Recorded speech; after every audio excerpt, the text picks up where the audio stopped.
먼저 참여하신 분들 전부 다 소개시켜 드리고 바로 발제로 들어가도록 하겠습니다.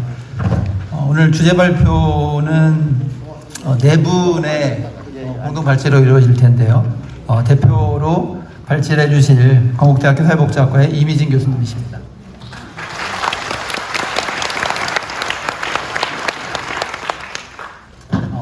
나머지 분들에 대해서는 이따가 한꺼번에 박수를 쳐주시면 고맙겠습니다.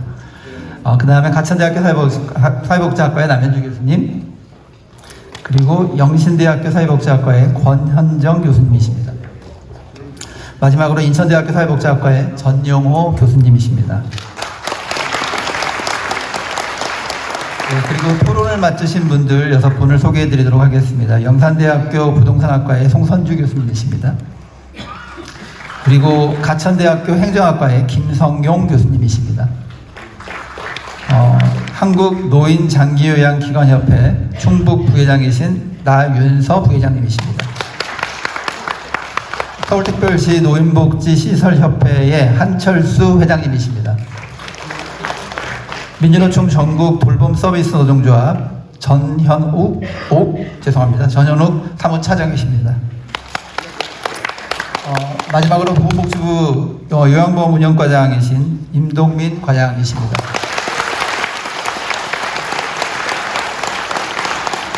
오늘 발표와 토론 시간에 대해서 말씀을 드리겠습니다. 대략 한 15분에서 20분 정도 이미진 교수께서 발표를 해주실 거고요. 전체적인 토론은 한 분당 한 6분에서 7분 정도 토론을 하고, 그 다음에 플로어에서 한두 분 정도 질문을 하고 응답을 하는 시간을 갖도록 하겠습니다. 그래서 이 토론회가 3시 반에는 마칠 수 있도록 그렇게 진행을 해보도록 하겠습니다. 그러면 이미지 교수님 발표 부탁드리겠습니다. 잠시 늦게 도착하신 분이 계십니다. 내빈 소개하겠습니다. 국민의힘 주호영 국회의원님 참석하셨습니다.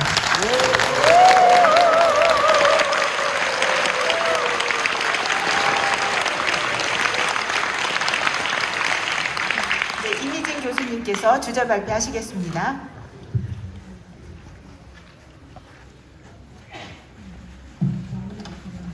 네, 반갑습니다. 오늘 주제 발표를 하게 된 이미진 교수입니다. 저희가 주요 선진국의 장교양시장 금융화에 대해서 살펴봤고요. 그래서 이제 권현정 교수님이 미국을, 그리고 전용호 교수님이 영국을, 그리고 남현주 교수님이 독일을, 그리고 제가 일본을 살펴보았고, 그리고 이제 요양시설 임차 허용에 따른 위험에 대해서 이제 살펴보도록 하겠습니다. 화면을 조금 크게 키워주시면 감사하겠습니다. 네, 지금 책에 이제 목차에 있는 것처럼, 네, 이제 연구의 배경 및 목적, 그리고 장교양 시장 금융화에 대해서 이론적 접근을 하고요. 4개 국가에 대해서 살펴보고, 일본에서의 현황, 제가 출장 보고를 다녀왔는데 그것에 대해서 간단히 말씀드리고, 노인 요양시설 임차 허용의 위험에 대해서, 그리고 정책적인 제언에 대해서 말씀드리도록 하겠습니다. 다들 아시는 것처럼 이제 2000년대 초반부터 이제 영국과 미국에서는 장기요양의 금융화가 굉장히 심화가 됐고요. 네, 사모펀드, 자산운용사뿐만 아니라 이제 보험사도 요양시설에 투자해서 시설을 운영, 공개하기 시작합니다. 사모펀드는 이게 대중에게 공개가 되어 있지 않고, 그리고 소유권도 굉장히 복잡한 그런 구조를 갖고 있습니다. 금융화로 인해서 파생되는 문제는 아까 의원님들이 말씀하신 것처럼 서던클로스처럼 3만 명이 갑자기 전원 조치를 해야 되는 그런 문제들, 아니면 부당 청구라든지 조세 도피, 그래서 조세를 전혀 납부하지 않는 문제라든지 학대 발생 등의 문제가 발생하고 있습니다. 지금 임차 허용 제도는 2021년 금융위원회에서 실은 논의를 했고요. 이런 것들은 실은 보험업계의 오래된 주장을 반영한 정책이기도 합니다. 그래서 보험업계가 설립한 연구소에서는 임차 허용 필요하다. 그리고 이제 경제신문 위주로 해서 임차 허용 필요하다. 이런 입장을 최대 사모펀드 MBK 파트너스라고 있는데, 여기서도 실은 이제 요양시설에 진출하고 싶은데 이 소유권 규정 때문에 하지 못하고 있다라고 이야기를 하고 있습니다. 그래서 이제 본 연구에서는 이제 임차 허용의 문제점에 대해서 살펴보고자 하는데요.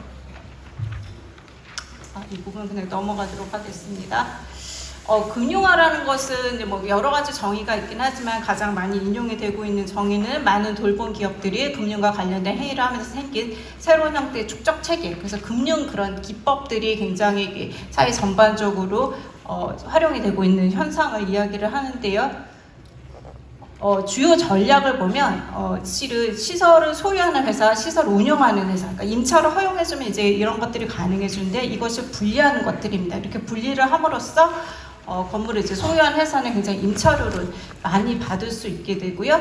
그리고 이제 그 회사들은 두 개를 쪼갰기 때문에 운영에서는 제한된 책임을 지게 됩니다. 그래서 개인 사업자는 온전히 모든 책임을, 시설 운영에 대한 책임을 져야 하는 것과 달리 이제 운영회사는 소규모 자산을 갖고 있기 때문에 페널티도 굉장히 적게 받는 그런 이점을 갖고 있다고 할 수 있습니다.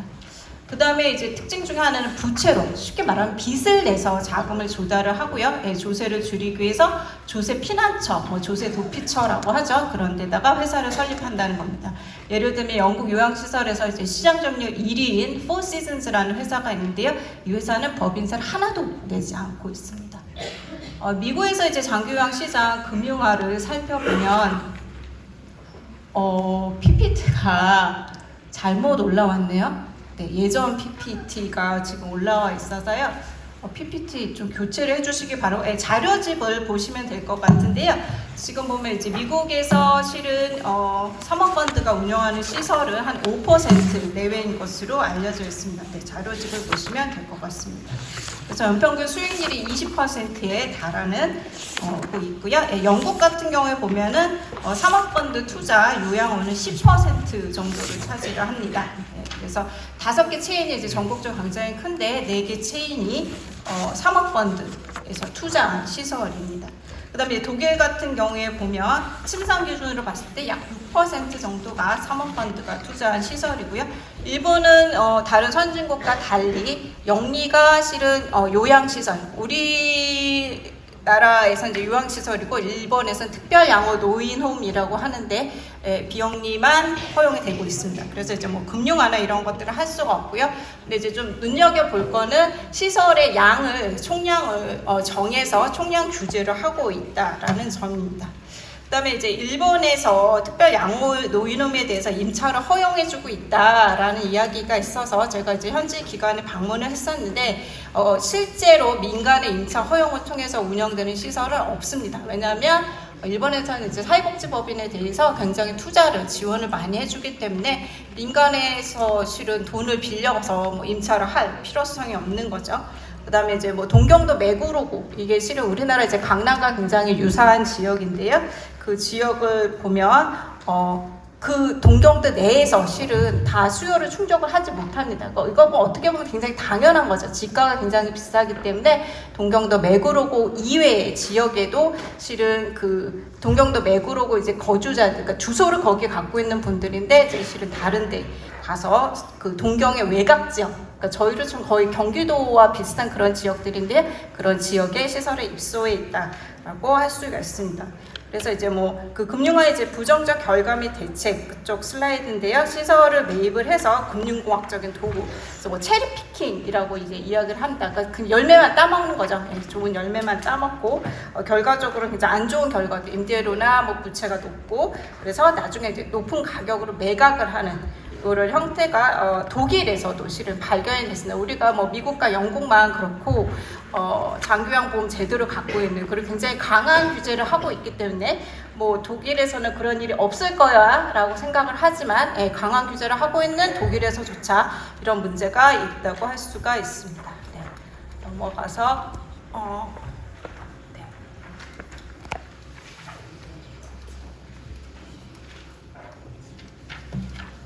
네, 그래서 뭐 이제 그 독일의 알로하임이라는 그 시설 사례인데요. 여기서도 학대 문제, 그다음 인력을 줄여서 서비스질이 저하되는 이런 문제가 발생을 하였습니다.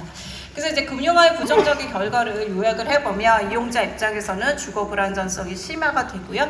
응급의료를 이용하거나 사망률이 올라가거나 코로나 발생이 증가하는, 그래서 미국의 종단 연구 20년 그 연구를 보면 사망률이 11%포인트, 영리에 비해서 이 사모펀드 투자 시설이 높다라는 것이 밝혀졌고요. 학대 및 사고 발생 증가, 책임 회피에 문제가 있습니다.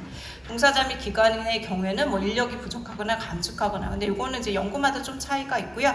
임차료나 이자 등 지출 비용 증가한다. 이건 공통적으로 나오는 것입니다.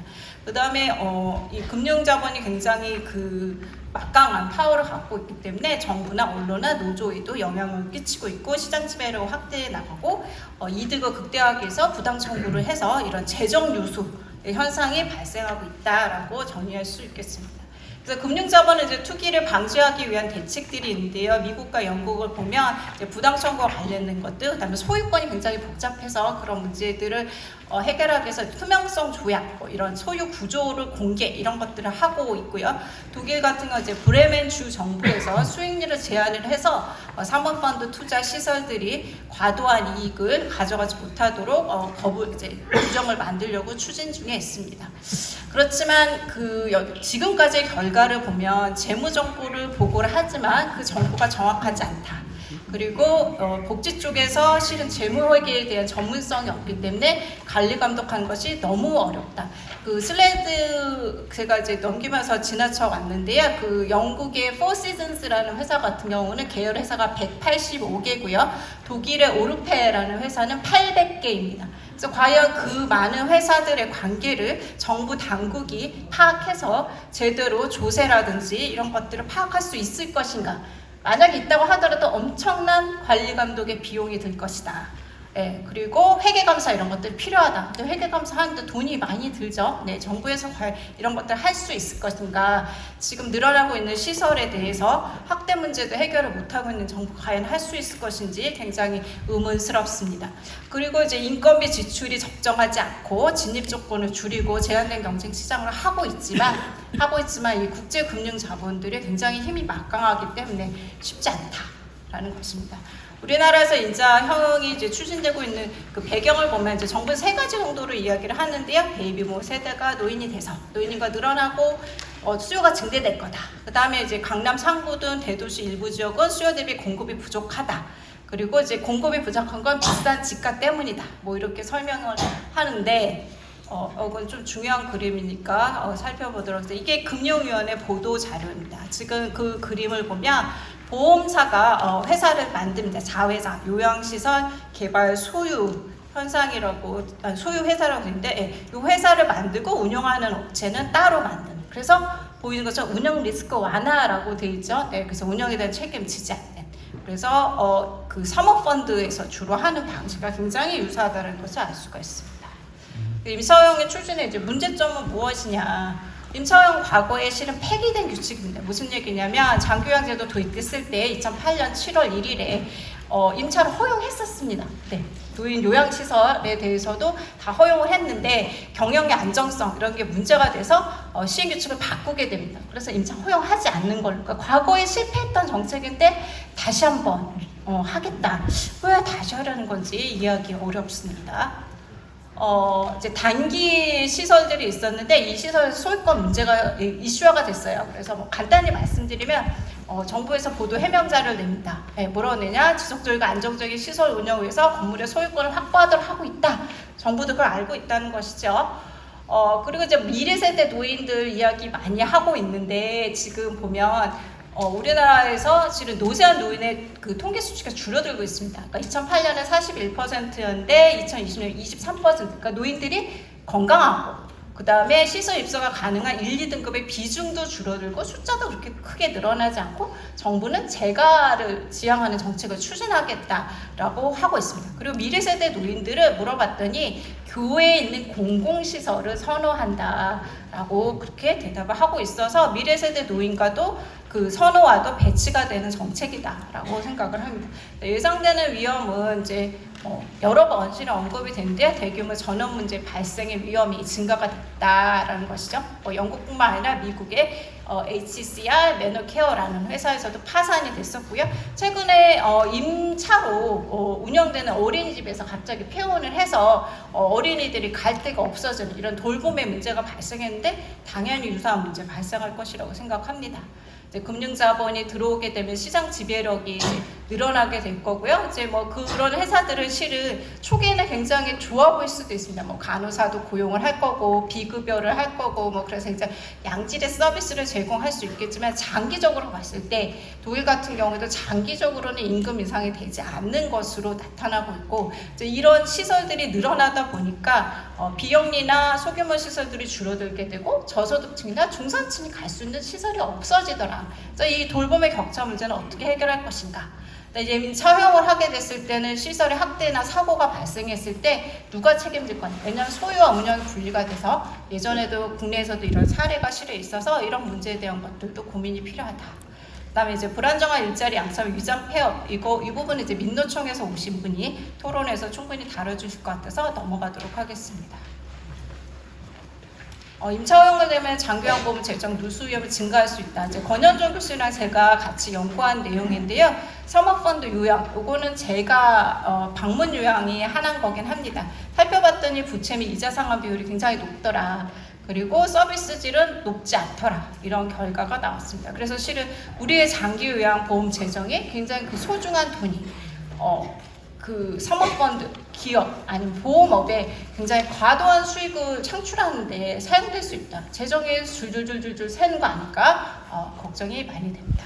임차 허용은 정부의 관리 감독이 약화시킬 수 있다. 지금 노인 학대 같은 경우에도 보면 지자체에서 소송이나 이런 것들이 이런 부담 때문에 사회복지사업법과 같이 장기요양보험보다 훨씬 세게 돼 있거든요. 영업처분 이런 것들 정지를 하기 때문에 사회복지사업법 이런 걸 적용하는데 앞으로도 이렇게 할 거다. 네, 보험업계가 무섭겠죠. 네, 결론을 말씀을 드리면 국가별로 차이가 있지만 실은 일본을 제외하면 선진국에서는 이제 금융화가 진행이 되고 있습니다. 이제 다만 일본은 이제 특별 양원 노인음은 영리가 진입할 수 없지만 개호보험 특정 시설이라는 게 있는데 그런 그 유로 노인음 중심으로는 금융화가 진행되고 있다. 그리고 이제 일본의 경우 이제 보험회사 역할이 중요한데 보험 상품을 함유하면서 서비스를 연계를 합니다. 뭐 간병과 관련된 상담을 한다든지 시설을 소개해 준다든지. 그래서 아마 이제 국내 보험 업계도 일본의 그런 동향을 반영해서 이런 방향으로 나아갈 것 같습니다. 보고서에 보면 우리도 이렇게 해야 된다.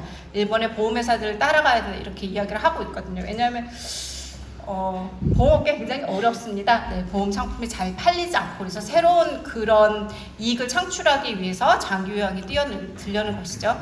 그래서 뭐 한국의 금융화를 보면 그 사모펀드 장기요양 사업체 수가 저희가 파악한 것으로는 211개 정도인데 이것보다 더 많이 있을 수도 있습니다. 저희가 투자 금액 5대 기업만 뽑았기 때문이고요. 그 다음에 아까 말씀드린 것처럼 기존의 금융보험 상품과 연계 가능성도 높고 비급여는 실은 이제 상급 신대를 그러니까 1인실 비용 납부 가능하게 해서 보험 상품 연계하려는 것으로 보입니다. 그래서 보험사들이 실은 굉장히 많은 상품을 개발하고 있는 데 간단히 표로 요약을 했고요.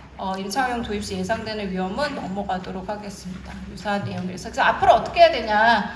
정부가 밝힌 것처럼 재가복지 지향으로 가는 게 맞다. 그렇지만 노인 요양시설에 대한 임차 허용은 불허해야 되고 공급이 부족한 지역이라면 국공립이나 비영리 시설 확충해야 된다. 특히 강남구는 재정적인 자립도가 굉장히 좋은 지역 아닙니까? 네. 그리고 실은 강남구에 요양시설이 들어오지 않는 거는 지가의 문제도 있지만 님비 현상도 있습니다. 그래서 그런 문제들에 대해서 사회적으로 고민하고 해결하는 노력 그런 것들이 필요한 게 아닌가라는 생각이 들고요. 그 다음에 뭐 지역별로 총량 규제 하는 것들이 좀 필요하겠다. 그 다음에 공공성 및 투명성의 실현이 필요하겠다. 이게 PPT여가지고 폰트가 안 맞아서 깨진 것 같아요. 그 다음에 이제 금융자본 투자 시설에 대한 확장 억제인데요. 이제 독일의 브레멘주 정부에서는 수익률 제한을 규정을 추진 중에 있습니다. 이런 것들을 뭐 저희가 참고할 수 있을 것 같고요. 금융자본 투자 시설에 대한 전문적인 관리 감독이나 규제기구 설치가 필요할 것 같습니다. 그 다음에 이제 금융 흐름의 투명성 확보를 위한 노력도 필요하고요. 거주자의 인권 보장에 폐업이 됐거나 전원을 하게 될 거주자의 인권 보장이 필요할 것 같습니다. 민간기관에서는 법인화나 규모와 정보화를 통해서 대응하는 것이 필요할 것 같습니다. 발표를 이것으로 마치도록 하겠습니다. 감사합니다.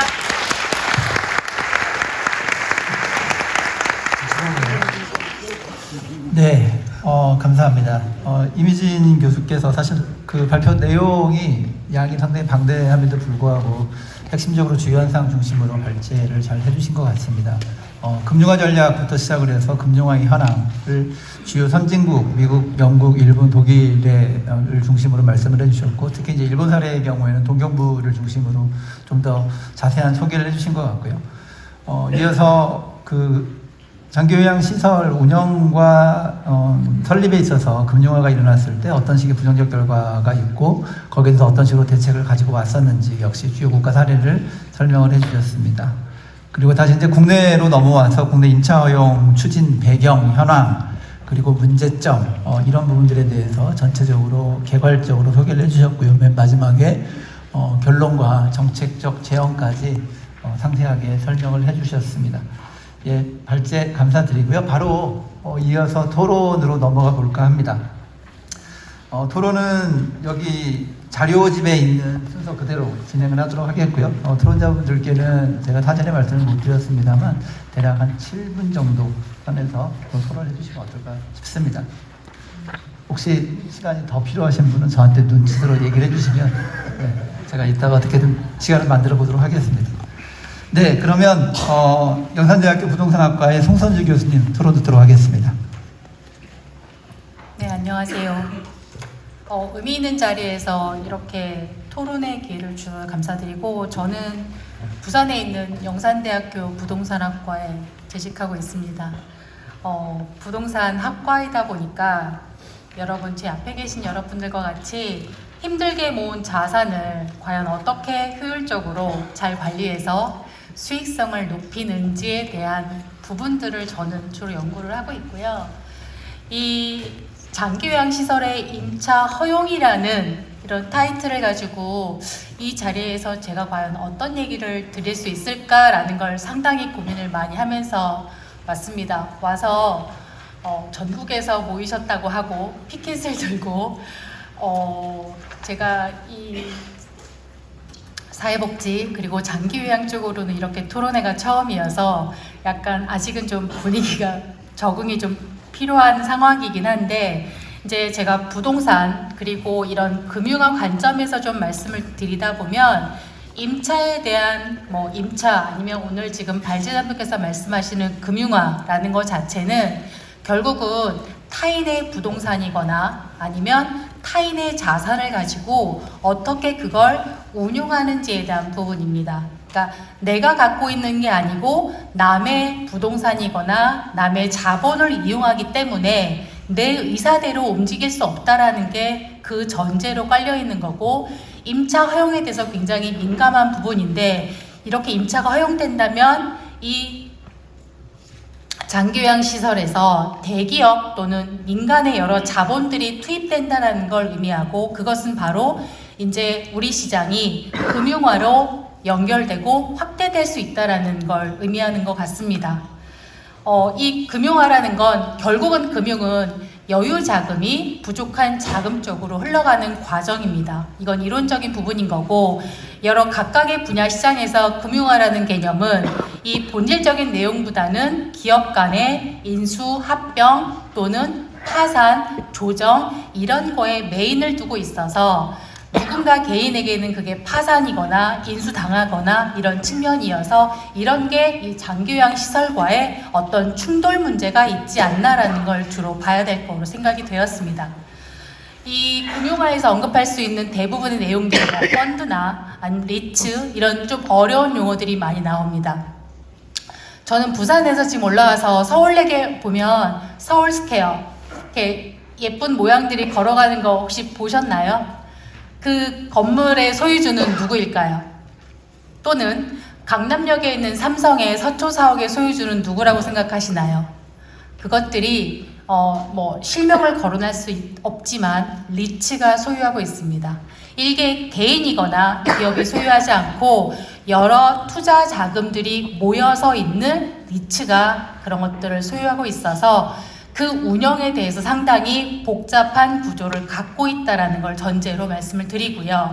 그랬을 때 이 장기요양 시장에서 과연 이런 금융화, 그리고 이 금융화라는 게 이제 임차에 대한 허용을 통해서 긍정적인 측면이 분명히 발생할 거라고 저는 그 전제로 이 내용을 보기 시작을 했습니다. 왜냐하면 대도시를 중심으로 공급이 부족하고 그리고 이 계층에 따라서 다양한 서비스를 요구하는 수요자들이 존재할 수 있기 때문입니다. 근데 이 개념은 제가 이 타이틀만 보고 이 공부를 하기 전에 관점이었고요.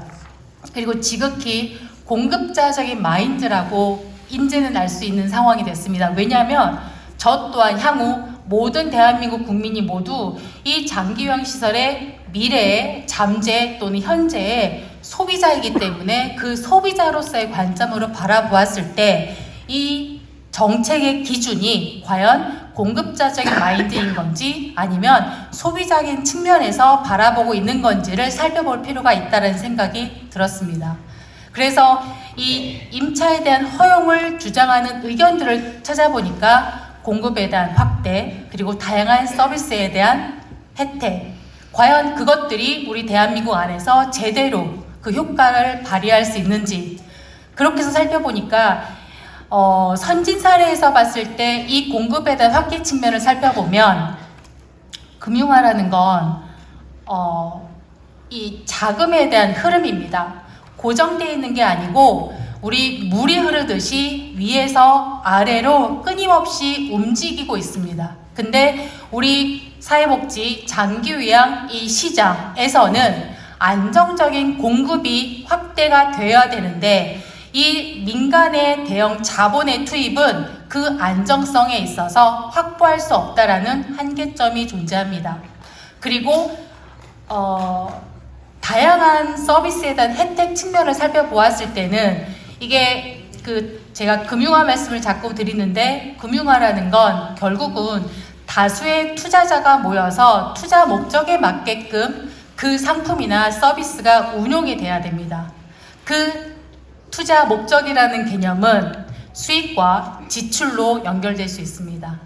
소위 말해서 얼마만큼 수익이 발생하는지에 관점을 두고 있기 때문에 이 장기요양 시설에 대한 안정적인 혜택, 운용 이런 측면보다는 최소한의 비용과 최대의 효과를 올릴 수 있는 관점으로 바라보아서 그런 혜택의 기준이 과연 소비자 입장에서 수요자 입장에서 운용되고 있는지 보다는 얼마만큼 투자자를 위해서 수익 구조가 나고 있는지에 대한 끊임없는 중간에 보고서와 감독과 관리를 받고 있고요.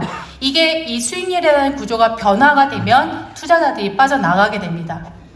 그러면 안정적인 공급이나 다양한 서비스에 대한 혜택이나 이런 부분이 과연 지속적으로 유지될 수 있는가에 대해서는 여전히 의문이라는 거죠.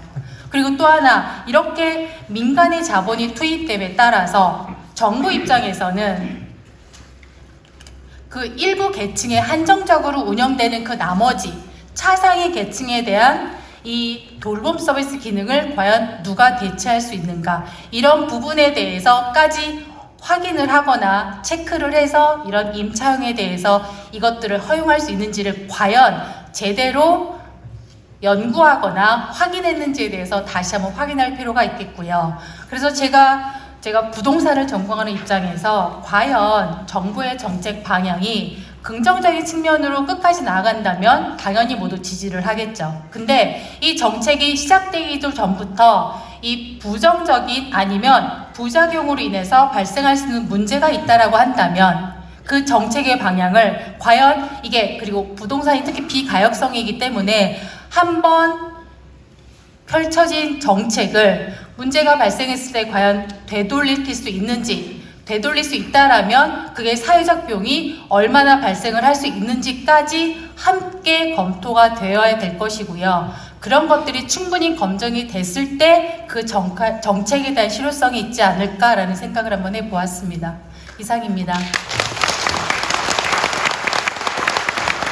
결혼하시면 대략 한 1분 30초 정도 초과하신 겁니다.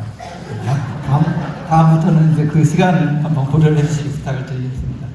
네, 그리고 두 번째로 가천대학교 행정학과의 김성현 교수님 토론 듣도록 하겠습니다. 예, 안녕하십니까. 가천대학교 김성현입니다. 반갑습니다. 원래 제가 준비한 것은 한 20분 분량의 토론 자료를 마련을 자장 보시는 교수님께서 7분 안에 끊으라고 하기 때문에 제가 6분 30초 안에 끊어보도록 노력을 한번 해보겠습니다. 제가 말씀을 드릴 때 조금 미진한 부분이나 아니면은 좀 궁금한 내용이 있으면은 제가 준비한 토론문을 참고하시면 될 것 같습니다. 현재 정부에서 시행을 했었을 때 저는 개인적으로 참 좋은 정책이라고 생각을 합니다. 물론 이제 임차라는 것을 두지 않고 제가 말씀을 드리는 겁니다. 일단은 장기 요양시설에서 정부가 관심을 가져준다는 자체가 참 좋습니다. 왜냐하면 저도 제가 앞으로 20년 뒤에 제 인생은 동사무소에서 책임을 지기 때문입니다. 왜냐하면 제 자식들은 저를 책임지지 않거든요. 동사무소나 장기 요양시설에서 분명히 책임을 지기 때문에 수요에 비해서 공급시설이 너무나 부족합니다. 그 공급이 부족한 것을 정부에서 사기업이나 아니면은 기업, 정부 차원에서 공급을 하겠다는 강한 의지이기 때문에 너무나 좋게 생각을 하고 있습니다. 금융화에 따라서 오늘 발제하신 내용을 보면은 금융화에 따라서 리츠나 펀드를 이용해서 상품화를 만들어서 공급을 하겠다는 것을 전제하에 오늘 발표를 하셨기 때문에 저도 그 펀드와 리츠에 따른 금융화 관점에서 잠깐 몇 가지만 말씀을 드리도록 하겠습니다. 먼저 펀드하고 리츠라는 게 참 생소한 단어죠. 이 부동산 펀드와 리츠는요, 먼저 그 부동산 펀드를 보시면 이 부동산 펀드는 집합 투자업자가 다수의 투자자로부터 자금을 모읍니다. 그래서 이 기구를 설립을 하는데요. 재산의 50%를 부동산에 투자를 해야 됩니다. 그런데 이 문제가 뭐냐면은 이 펀드를 조성을 한 다음에는 어떠한 다양한 형태로 그 투자 결과에 발생하는 이익을 투자자들한테 배당을 하는 겁니다. 이 배당을 한다는 게 배당을 하고 운영수익뿐만이 아니고 그것을 매매를 하게 됩니다. 그래서 매매를 해서 거기에 대한 자본수익이 어떤 거냐면은 우리 여러분들이 아파트를 매입해서 아파트를 파시죠. 그럼 그 사이에 있는 수익이 있죠. 그것을 자본수익이라고 하는데 그 자본수익까지 투자자한테 배당을 하는 거죠. 또 리츠를 보시면요. 리츠 역시도 리츠는 부동산 투자회사법에 의해서 근거해서 나온 건데요. 이거 역시도 운영을 해서 나온 이 수익을 투자자들한테 배당을 하는 하나의 주식회사 형태입니다. 그래서 리츠 같은 경우는 국토교통부에서 관리를 하고 있는 거죠. 결과적으로 이 두 가지에 대한 금융화를 보면 같은 맥락의 이야기가 하나가 나옵니다. 그것은 뭐냐면은 이 리츠와 펀드를 이용해서 장기 요양시설에 계시는 입소자를 위해서 사용하는 게 아니고 이 리츠나 펀드에 투자를 하는 주주들을 위해서 이익 극대화를 시켜서 배당을 한다는 동일한 안건이 하나 생기는 거죠. 그러면 정부에서 복지의 개념으로서 장기 요양시설을 지금 공급을 하는데 거기에 대한 수혜는 누가 보는 겁니까? 그렇죠. 리츠나 펀드를 투자한 주주들이 보게 됩니다. 주식회사는요, 비영리 기업이 아닙니다. 영리단체입니다. 영리단체에서 주주들을 위해서 최대한 노력을 하지 않으면요, 그것은 배임행위입니다. 따라서 제가 한번 묻고 싶습니다. 장기 요양시설인 복지 개념에서 접근한 이 현재의 제도가 과연 거기에 대한 수혜자는 누가 보기 위해서 이 제도에 대한 임차 형태로 허용을 해줘야 되는지를 재차 제가 한번 묻고 싶습니다. 저희도 궁금합니다.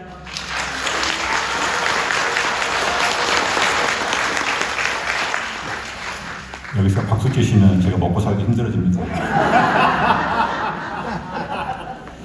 자, 저도 전공이 부동산학 전공입니다. 그래서 제가 부동산학 전공에서 제가 잠깐 몇 가지만 제가 말씀드리기 전에 지금 자양하고 계신 교수님한테 한 3분만 더 써도 될까요? 예. 3분만 더 써도 되겠습니다. 장기 요양시설이라는 것이 크게 사업 구조가 보면은요, 세 가지로 구분이 되어 있습니다. 이 세 구조가 무엇이냐? 소유자, 임차인이 장기 요양시설이 되겠죠. 세 번째가 바로 거기에 입소하시는 고객이 되는 겁니다. 이 세 가지 고객에서 수입원은 어디에서 그 수입이 나오냐면요. 거기에 입소하시는 분들에 대한 입소하신 분들이 내는 비급여 그리고 정부에서 보조를 해주는 보험이죠. 이 두 가지에 대한 이 소득, 수익을 가지고 기간 관점에서는 그 소득을 가지고 서로 간에 이 큰 빵을 나눠 먹는 겁니다. 그렇다면 소유를 하는 거하고 임차를 하는 거하고 과연 어떠한 방식이 비용이 더 많아질 것인가 적어질 건가를 생각을 해본다면 임차가 더 좋을 것인지 소유가 더 좋을 것인지가 당연히 나오게 됩니다. 그런데 지금 우리가 사회적 현상에서 여러분들이 직접 알고 계시다시피 전세 가격부터 시작해서 월세의 변동이 너무나 지금 심하시죠. 장기 요양시설에 대해서 만약에 임차를 허용을 해주게 되면은요, 이 모든 지표가 사회에서 가는 그 임차에 따른 그 변동을 따라가게 되어 있습니다. 너무나 불안정하죠. 불안정한데 거기에 입소하신 분들은 경제 능력이 현저하게 떨어지는 고연령대입니다. 저한테 70 넘어서도 저한테 경제활동을 하라고 하면 저는 싫습니다. 그래서 한정된 소득 내에서 비용이 많이 들어간 것은 저는 다른 어떤 의도가 있지 않을까, 더 좋은 어떠한 이점이 있기 때문에 임차 허용을 하려고 하지 않을까라는 생각을 한번 해봅니다. 자, 고령 연령대가 살고 싶은 지역은 시내입니까? 교외입니까? 시내입니다. 병원에서 가까운 데서 다 살고 싶으시죠? 되도록이면 지방보다는 수도권보다는 서울에서, 서울보다는 서울 안에서도 강남구에 살고 싶은 게 인지상정입니다. 그런데 이런 강남구나 이런 그 주택가격이 높은 지역에서는요, 님비 현상이 있기 때문에 못 들어갑니다. 님비 현상은 내가 살고 있는 데에 혐오시설이 들어왔었을 때는 좋지 않습니다. 물론 고령자들이 계신다고 해서 장기요양시설이 혐오시설은 아니다만 그래도 일반 국민들이 좋아하지는 않습니다. 그렇기 때문에 자꾸 밀어내는 거죠. 또 하나의 이유는 가격이 너무 높습니다. 가격이 높다는 것은 임차 가격이 높다는 이유입니다. 임차 가격이 높기 때문에 소유 비용이 높은 거거든요. 두 번째는 임차 방식에서 제도적 문제점이 있습니다. 저희가 보통 주택을 임차를 하게 되면은 저희가 주거임대차보호법을 적용을 받고요. 상가 같은 경우에는 상가임대차보호법을 적용을 받습니다. 근데 이 상가임대차보호법이 일정 기준의 가격이나 아니면은 일정 금액을 초과하면은 보호를 받지 못합니다. 그런데 장기요양시설은요, 그 범위를 벗어납니다. 벗어날 수 있는 확률이 높기 때문에, 확률이 높기 때문에 적용을 받지 못하는 문제점이 생길 수가 있습니다. 세 번째는요, 소유를 할 때는 이 시설에 대해서 원상복구에 대한 의무가 없습니다. 하지만은 임차를 하는 경우에는 제가 10년이고 15년 뒤에 여기에서 임차가 나가게 될 때는 원상복구를 해야 됩니다. 원상복구 비용이 소유에 비해서 과도하게 많이 발생이 됩니다. 이렇게 많은 비용이 발생이 됨에도 불구하고 왜 리츠나 펀드를 이용해서 이 자본가들은 투자를 하려고 할까요를 제가 곰곰이 생각을 해봤습니다.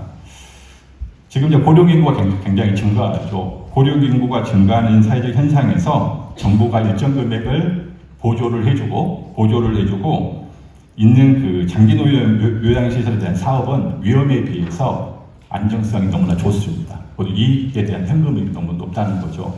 그렇기 때문에 금융부문이나 아니면은 자본가들은 분명히 들어오려고 합니다. 따라서 간략하게 말씀을 드리면 임차 허용이 과연 최선의 방법이냐에 대해서 한번 여쭤보고 싶습니다. 그 외에도 다른 방법들이 분명히 있을 것 같습니다. 예를 들면은 정부가 직접 공공에서 직접 장기 요양시설을 운영을 하는 겁니다. 대신에 소유를 정부가 하면서 임차를 펀드나 아니면은 리츠를 통해서 주고 시설을 하게끔 들어온다면 그 사람들한테 충분하게 투자할 수 있는 환경을 조성을 해주고 입소자를 위한 정책을 편다면은 서로 간의 일거양득에 좋은 효과가 있지 않을까. 두 번째는 현재 가장 사회적으로 문제가 되는 게 빈집입니다. 이러한 빈집을 통해서 장기 요양시설화 시켜서 정부에서 관리를 하면서 금융화를 통해서 자본이 투입될 수 있는 안정된 구조를 만든다면은 좀 더 지금 임차 허용보다는 더 좋은 사업 구조가 나오지 않을까라는 생각을 조심스럽게 해봅니다. 감사합니다. 네, 감사합니다.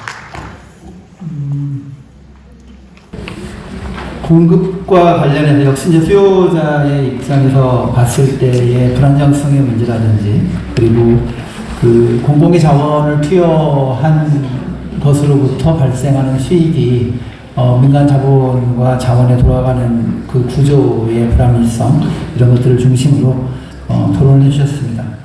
다음으로 한국노인장기요양기관협회 충북의 나윤서 부회장님의 토론 듣도록 하겠습니다. 역시 7분 정도의 시간에 토론 부탁드리겠습니다. 네, 안녕하세요. 소개를 맡은 한국노인장기요양기관협회 나윤서입니다. 앞에 나와서 좀 떨리는 것보다요, 오늘 시간이 너무 작아서 떨리는 것 같아요. 최대한 제가 오늘 드릴 말씀 좀 빨리빨리 진행해 보도록 하겠습니다. 먼저 어르신 돌봄 정책 노인장기요양보험제도는요, 먼저 말씀을 좀 드리면 공적 영역의 책임이 매우 중요하잖아요. 사회적 돌봄입니다. 그래서 사회적 돌봄에서 가장 중요한 것은 공공성을 확보하는 일이라고 생각을 하고요. 또 노인이라는 대상자에게 우리 국민 모두에게 꼭 이것이 바뀌고 정비될 때는 가치 있는 일이다, 필요한 일이다라는 사회적 공감대가 반드시 형성되어야 한다고 생각을 합니다. 그래서 오늘 사실 토론회가 있는 이유도 이런 공감대를 우리가 확인하기 위한 자리가 아닌가라는 것을 먼저 말씀을 드리고 좀 시작할 거고요. 사실 학계에 발표된 연구가요 많이 없어요. 근데 저는 작년 12월에 5개 학회 공동 학회가 있었어요. 의성에서. 그곳에서 사실 이미진 교수님 또 권현정 교수님을 뵀었습니다. 그래서 일단 연구해 주신 우리 발제해 주신 교수님들께 너무너무 감사드리고요. 제가 그 교수님께서 앞서 발제해 주신 자료 중에 52페이지 책자 보시면요. 첫 번째 슬라이드 둘째라고 써 있는데와 또 그 아래 슬라이드 있잖아요. 52페이지 슬라이드. 이 부분을 좀 자세히 들여다볼 필요가 있다라고 좀 짚고 가고 싶어서 말씀 좀 드려볼게요. 2021년도 금융위원회 장기요양산업 현황과 과제라는 영상회의가 있었습니다. 그러면서 16일날 보도자료가 나갔어요. 근데 금융위원회 금융감독원에서 했던 보도자료 이렇게 자세히 보면요. 국내 요양시장은 영세한 개인 사업자 위주로 형성되어 있다라고 이분들이 주장하고 있어요. 또 그렇기 때문에 영세한 개인 사업자이기 때문에 다인실 위주로 운영되고 있어서 우리가 해야 된다라고 이야기를 하고요. 충분한 자본금을 갖춘 적격 사업자에 대해서는 토지나 건물의 소유 대신에 장기 임대 방식을 허용해달라고 요청을 하고 있습니다. 근데 이 보도자료 5페이지에 의하면요. 이분들의 계획이 요양서비스 사업과 기존 금융보험 상품 간의 연계라고 되어 있는데 이게 뭐냐면요. 여기 계신 분들 지금 간병보험, 치매보험 갖고 계시죠? 내 아이들을 위해서 사실 간병보험, 치매보험 저희 엄마도 드셨어요. 그리고 또 종신보험 갖고 계실 겁니다. 근데 이 사람들의 계획은요. 보험사가 요양서비스 사업에 진출해서 원래는 장기요양 등급 판정 시에 간병비를 현금으로 정액으로 지급하게 되어 있습니다. 근데 보험회사와 제휴된 요양시설을 이용하게 하거나 또는 이 현금을 지급하는 것이 아니라 재가용 간병 서비스를 받게 하겠다. 황당하지 않으세요? 저는 굉장히 황당했습니다. 또 두 번째는요. 종신보험에는 사망보험금이라는 게 있습니다. 근데 유언신탁 등 자산 등을 활용해서 요양시설을 이용할 때 유언장을 미리 작성하고 보관하고 사후집행 따위의 업무를 대행해서 사망 시 유족에게 지급되는 사망보험금의 일부를 요양시설 이용 본인부담금으로 활용하게 하겠다 이겁니다. 다인실에서 1인실을 사용하실 때는 당연히 비급여가 올라가겠죠. 근데 이러한 부분을 활용해서 사업을 하겠다라는 이분들의 그 보도자료 내용이 다 들어가 있어요. 그럼 이쯤에서 한번 짚고 넘어가 보겠습니다. 임차를 허용하면 가장 큰 수혜자는 누가 될까요? 우리 앞서서 교수님께서도 말씀해 주셨습니다. 사실은 노인 대상자가 되어야 되는 거예요. 근데 이건 결과적으로 정부에서 임대인이 안정적인 수익을 보장해 주는 것이 되고요. 국민의 세금으로 인해서 세금을 활용해서 임대인과 투자회사가 입소자인 또 어르신을 통해서 결과적으로 안정적인 이익을 보장받는 결과가 초래된다라는 점 강조하고 싶어요. 사실 이 말씀을 많이 좀 드리고 싶었고요. 또 이러한 수익을 위한 감사합니다. 뻔히 보도자료를 통해서 우리 이미 다 알고 있어요. 근데 이걸 국가에서 허용하고 용인하는 것은 이런 것들을 동의해 주는 거고 명백히 허용해 주는 것이고 또 장기요양보험제도의 질서가 무너질 걸 알면서도 묵인하는 것이다. 저는 그렇게밖에 이해할 수 없을 것 같습니다. 그래서 국가는 제가 요청드리고 싶은 거는 옆에서 요청드리고 싶은 건요. 국가가 본래의 역할을 열심히 해주시면 좋겠다. 오늘 임동훈 과장님 나와 계십니다. 부탁드리고 싶어요.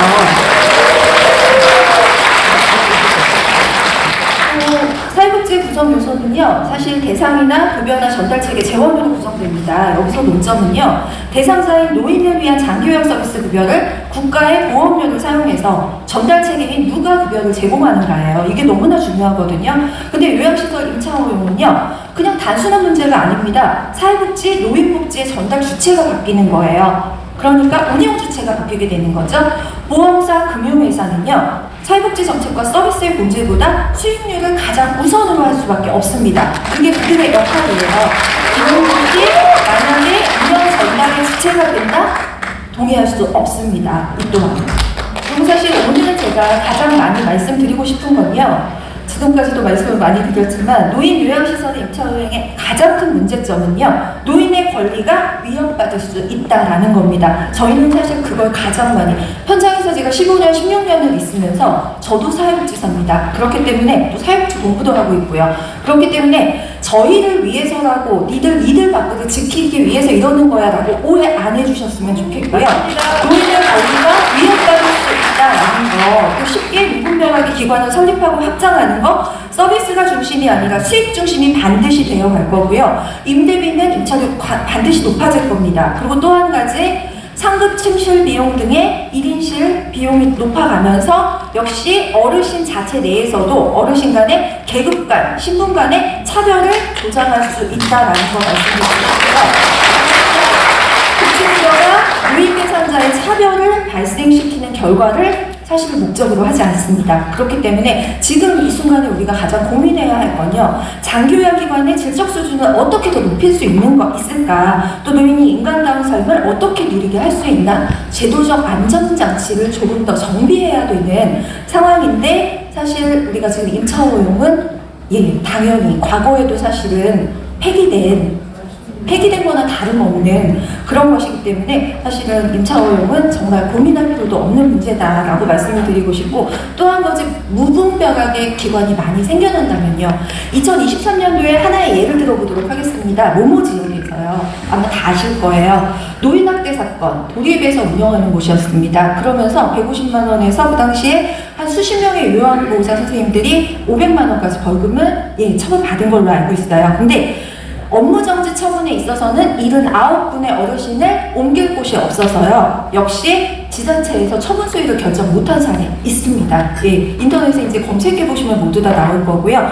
그래서 만약에 이분들이 금융회사들이 들어와서 체인화를 했을 때 재정 상태가 수가가 정말 내가 원하던 만큼의 수익이 발생하지 않을 때 또 내지는 폐업이 되었을 때 그 어르신들의 문제는 주거 안정성의 문제는 과연 누가 책임질 것인가에 대해서 다시 한번 좀 말씀을 드리고 싶습니다. 자, 그래서 노인장기요양보험제도는요.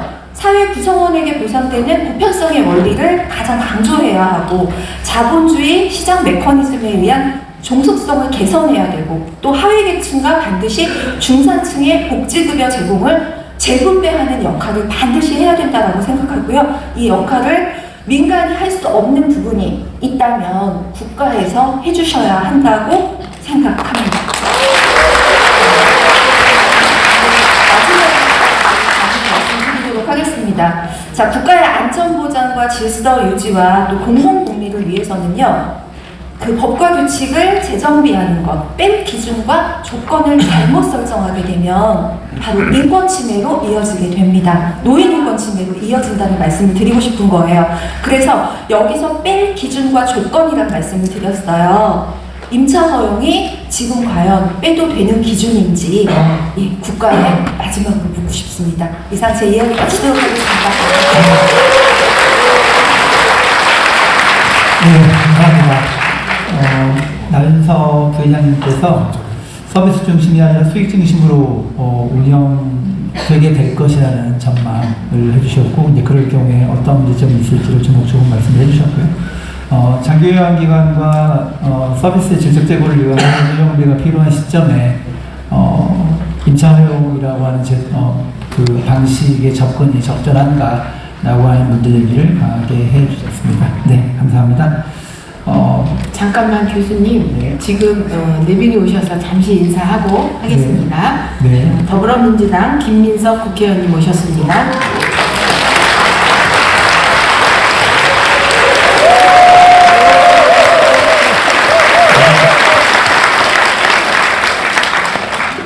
네, 감사합니다.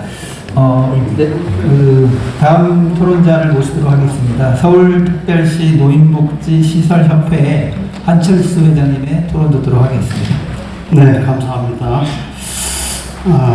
앞에 발표자분들과 토론자들의 발표에서 여러 가지 말씀하신 것에서 적극적으로 동의하면서 저의 토론을 하도록 하겠습니다. 우리나라 장기요양 서비스의 도입 초기에 인프라 확보 차원에서 임차 사업을 허용했으나 그 부작용이 너무 커서 바로 2년 뒤에 시행규칙을 개정해서 임차를 제한하고 있음에도 또 다시 법을 개정해서 임차를 허용하겠다는 정부의 정책에 반문하지 않을 수 없습니다. 맞습니다. 그 이유가 대도시에는 지가가 높다. 그러니까 노인요양시설이 어렵다. 그러니까 공급이 부족하니까 임차를 허용하겠다는 게 정부의 정책입니다. 누가 들으면, 국민들이 들으면 맞네, 그리고 갔네, 이렇게 착각할 수 있습니다. 이것은 너무나 근시안적이고 표면적인 정책이 아닐 수 없습니다. 복집은 대도시에만 국한하여 임차를 허용하겠다고 합니다. 그것은 시작에 불과한 것입니다. 언젠가는 모두 영리법인도 허용할 수밖에 없는, 결국 여론의 화살을 피해 보겠다는 궁여 지체일 뿐입니다. 대도시에만 노인 요양시설의 임차를 설립을 허용하겠다는데, 이는 인구 감소로 인해서 지방의 노인 요양시설들 점점 폐업을 할 수밖에 없는 상황입니다. 아까 발제도 말씀드렸듯이 동경은 지가가 비싸기 때문에 어차피 동경 내에 설립할 수가 없기 때문에 외곽에 설치할 수밖에 없었다는 것이 일본도 당면한 문제입니다. 그런데 일본은 왜 임차를 허용하지 않을까요? 정부에서는 파악해 보시기 바랍니다. 임차 허용을 한다면 기존의 요양시설들은 거대 금융자본에 대항해서 우리가 싸울 수가 없습니다. 도저히 불가능한 것이죠. 그러면 우리가 16년 동안 대한민국의 장기요양보험을 만족도 제일 높은 정책으로 국민들의 평가를 받고 있는데 누가 이 업적을 이뤘습니까? 여러분들 아닙니까? 이제 우리들을 다 몰아내겠다는 정책입니까? 말도 안 됩니다.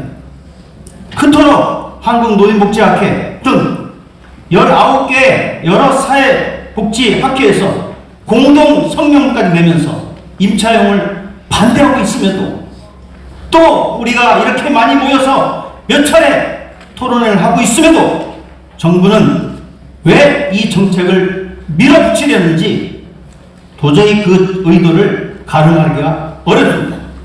이는 노인 요양시설의 임차용은 손해보험업계 요구를 수용하는 수밖에는 이해하기 어렵습니다. 맞습니다. 임차 허용에 대한 대안을 제시해 보고자 합니다.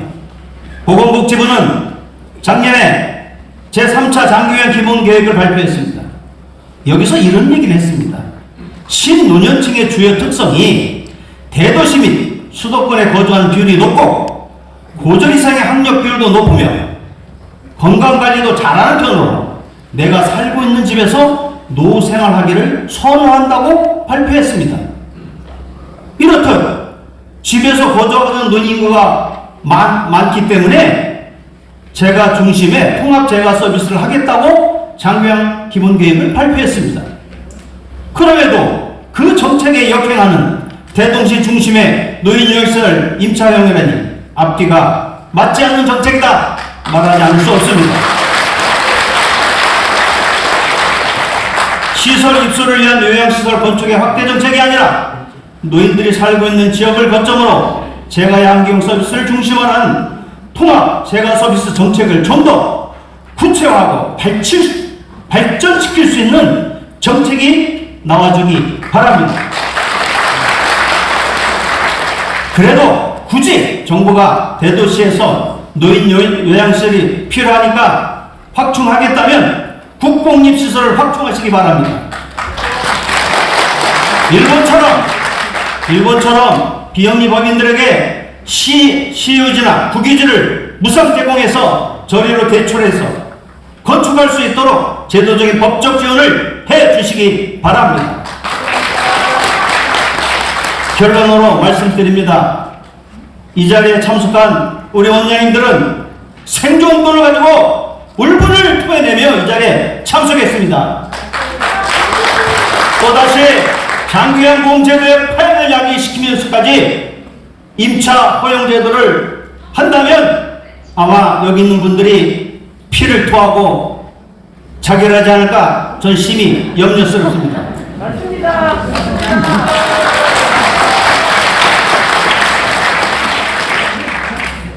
첫째, 요양원의 설립보다는 일본처럼 지역 거점 통합 재가 서비스 모델을 도입해 주시기 바랍니다. 그래서 우리 노인들의 삶의 질을 향상시키고 국가의 재정 부담도 줄이는 그 길로 나아가기를 바랍니다. 둘째, 노인 요양시설의 무분별한 난입을 방지하고 좋은 돌봄을 실천하기 위해서 지역별 총량제도 도입하시기 바랍니다. 셋째, 임차 요양시설 설립보다는 일본과 같이 장기 요양 서비스에 병립된 유료 노인홈, 케어하우스, 생활지원하우스 등 다양한 주거와 요양소비를 복합적으로 받을 수 있는 유료 노인주택을 설립할 수 있도록 제도적인 방안과 정책을 설립하시기 바랍니다. 이상입니다.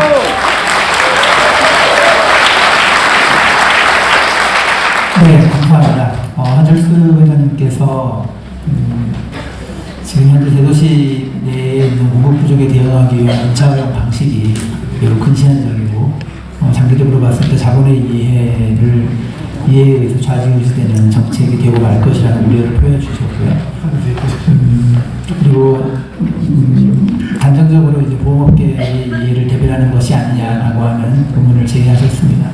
대안으로도 여러 가지를 말씀해 주셨고요. 지역 거점 통합재가 서비스로의 전환, 지역별 총량제와 같은 방안들을 말씀을 해 주셨습니다. 네, 다음으로 넘어가겠습니다. 학계와 그 시설 공급자의 입장에서 이제 지금까지 토론이 있었고요. 또 다른 토론은 돌봄과 관련한 또 다른 조치라고 할 수 있는 노동조합의 입장에서 발표해 주시겠습니다. 민주노총 전국 돌봄 서비스 노동조합 전국 사무처장의 토론 듣도록 하겠습니다. 예, 제가 민주노총이니까요 박수를 잘 안 치시더라고요.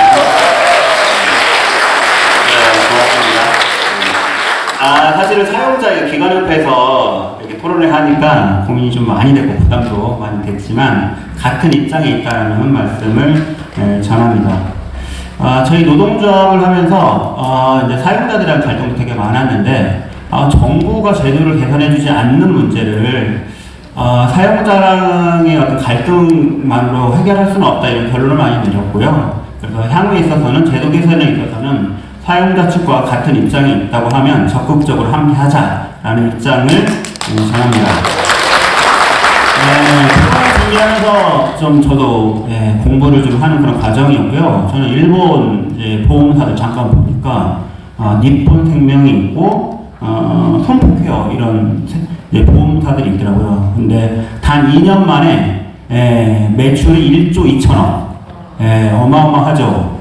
이게 이제 손포케어라고 하는 회사가 이런 성과인데 보니까 뭐 신문 기사에 있어서는 여기가 뭐 정보 기술을 도입하고 데이터 분석하고 솔루션 개발하고 최저가 서비스를 제공하고 있다 이런 식으로 하는데 우리 요양기관장님들이 이런 걸 할 수 있을까? 소자원으로서는 되게 어려운 부분이고 그렇기 때문에 우리가 위기에 직면해 있다는 그런 생각이 좀 들었습니다. 그리고 윤석열 대통령이 2022년이죠 9월달에 이제 요양 관련해서도 민간주도 고도화 이렇게 이야기를 했습니다. 저는 그냥 단순히 민영화라고만 생각했는데 이것이 보험사의 진출을 사모펀드 진출을 알리기 위한 그러한 단어로 쓰였던 거 아닌가 이런 생각을 하게 되었습니다. 다 아시겠지만 우리 이제 파리바게트나 뚜레쥬르 들어오면 동네 빵집 다 망했잖아요. 예전에 뭐 영국 빵집, 독일 빵집 다 있었는데 다 없어졌고 이제 뭐 이마트나 이런 대형마트가 들어오면 많은 소상인들이 망할 수밖에 없는 구조인데 정말 우리가 정말 위기에 처해 있다 이런 생각을 하게 됩니다.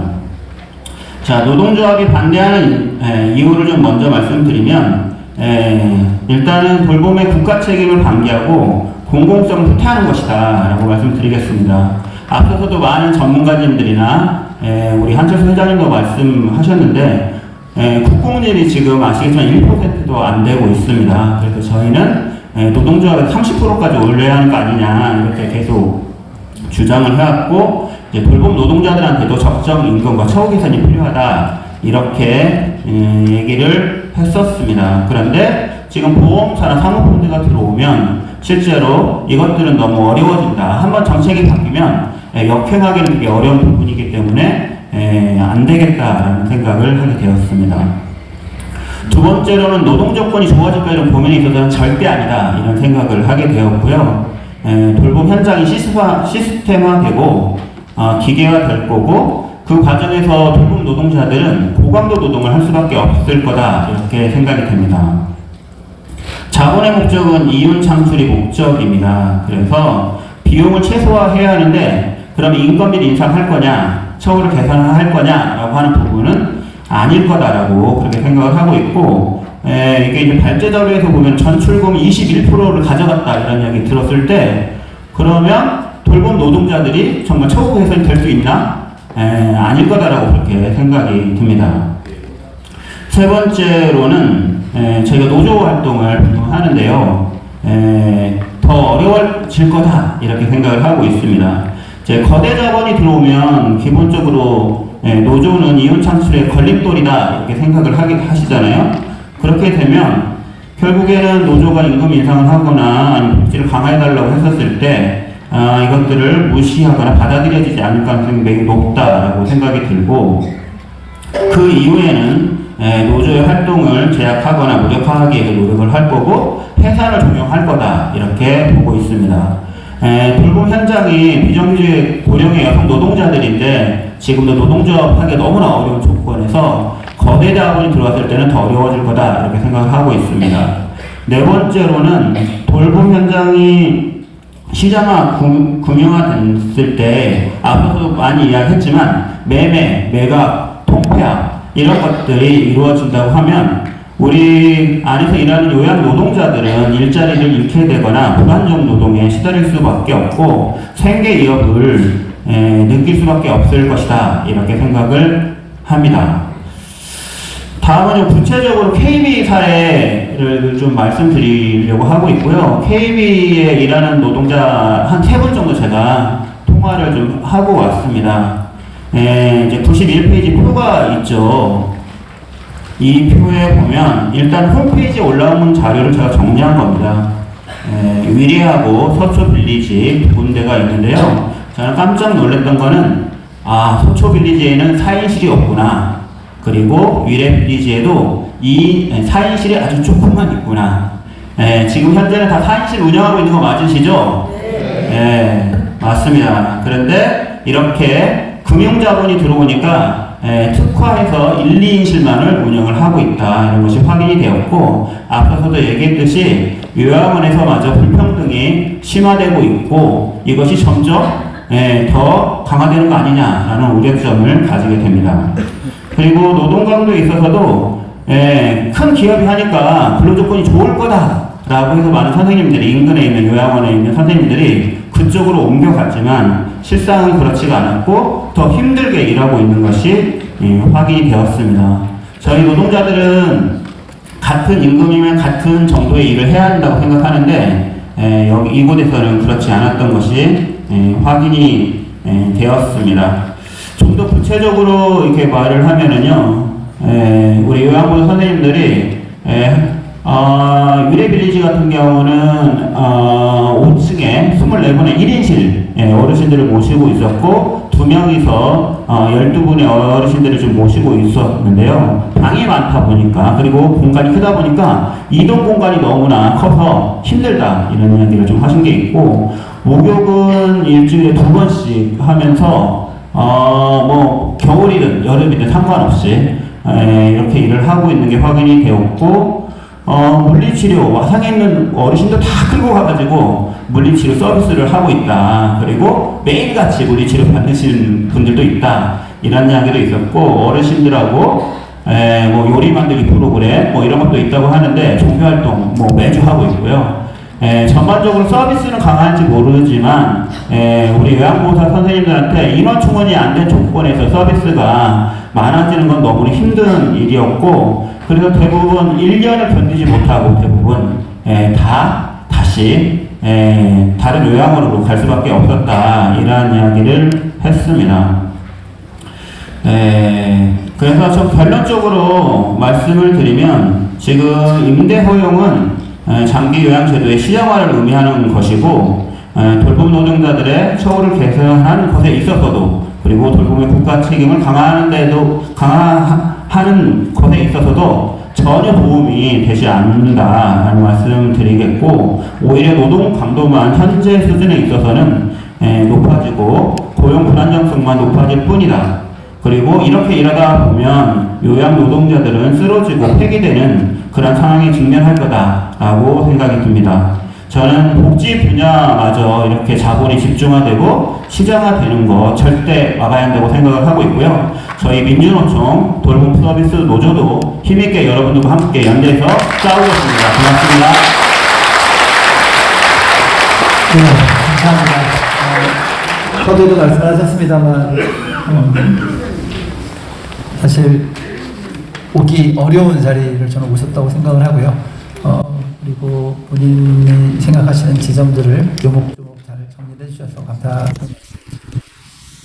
반대의 이유로 국가 책임을 방기하고 공공성이 후퇴되는 문제들 말씀하셨고, 노동조건의 문제, 그리고 서비스 시설 운영의 불안정성의 문제들을 말씀을 해주셨습니다. 그리고 구체적으로 KB 골든라이프 케어의 사례를 통해서 이와 같은 방향으로의 이동이 어떤 식의 결과를 낳을 것인지에 대해서도 역시 말씀을 해주셨습니다. 네, 마지막 토론 듣도록 하겠습니다. 역시 또 오기 어려운 자리를 오셨는데요. 보건복지부 요양보험운영과장이신 임동민 과장님 토론 듣도록 하겠습니다.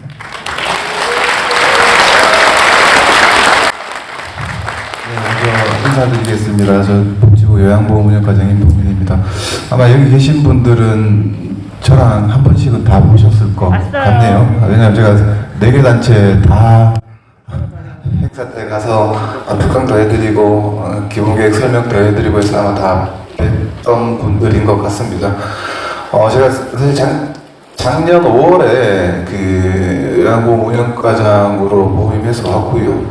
그 이후에 뭐 많은 이제 제도들을 개선해 나가고 정책을 추진하고 있는데, 그 와중에 이제 여러분들의 가장 큰 반대의 여론에 부딪힌 게 아마 임차 허용 문제였던 것 같습니다. 그런데 지금 앞에 연구하신 분 교수님들과 그리고 토론자분들께서 하신 말씀 사실 듣는 게 더 중요한 입장이 있고, 잘 들었습니다. 하지만 조금 저희 정부 측에서 조금 말씀드려야 될 부분들은 조금 말씀드려야 될 부분들이 있는 것 같습니다. 왜냐하면 작년에 이제 저희가 제3차 장기간 기본 계획을 발표하면서 저희 그 기본 계획의 미션들이 나오고 주요 정책 그 방향들이 다 결정이 되었습니다. 물론 그 내용 안에는 오늘 그 지적해 주신 부분들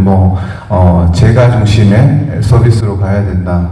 저도 동의하고요. 제 3차 기본 계획에도 서비스 양도 이제 27년까지는 시설 그 급여 한도보다 제가 급여 한도보다 낮습니다. 동등하게 맞춰가겠다는 내용도 포함이 되어 있었고요. 그리고 서비스의 양도 지금 7대3 정도 되는데요. 8대2까지 제가 서비스 늘려나가겠다. 이 부분도 저희가 발표를 했습니다. 그리고 임대가 이 중요한 이제 문제가 되고 있는 이 임대 부분이 어디서 나왔냐 하면 부족한 이제 요양시설이 부족한 지역에서 충분히 이제 요양 서비스를 받을 수 있도록 공급을 확대하겠다. 그 부분인데 가장 먼저 나왔던 게 여기 대안에도 나왔던 이제 그 요양시설이 없는 시군구가 58개 시군구가 있습니다.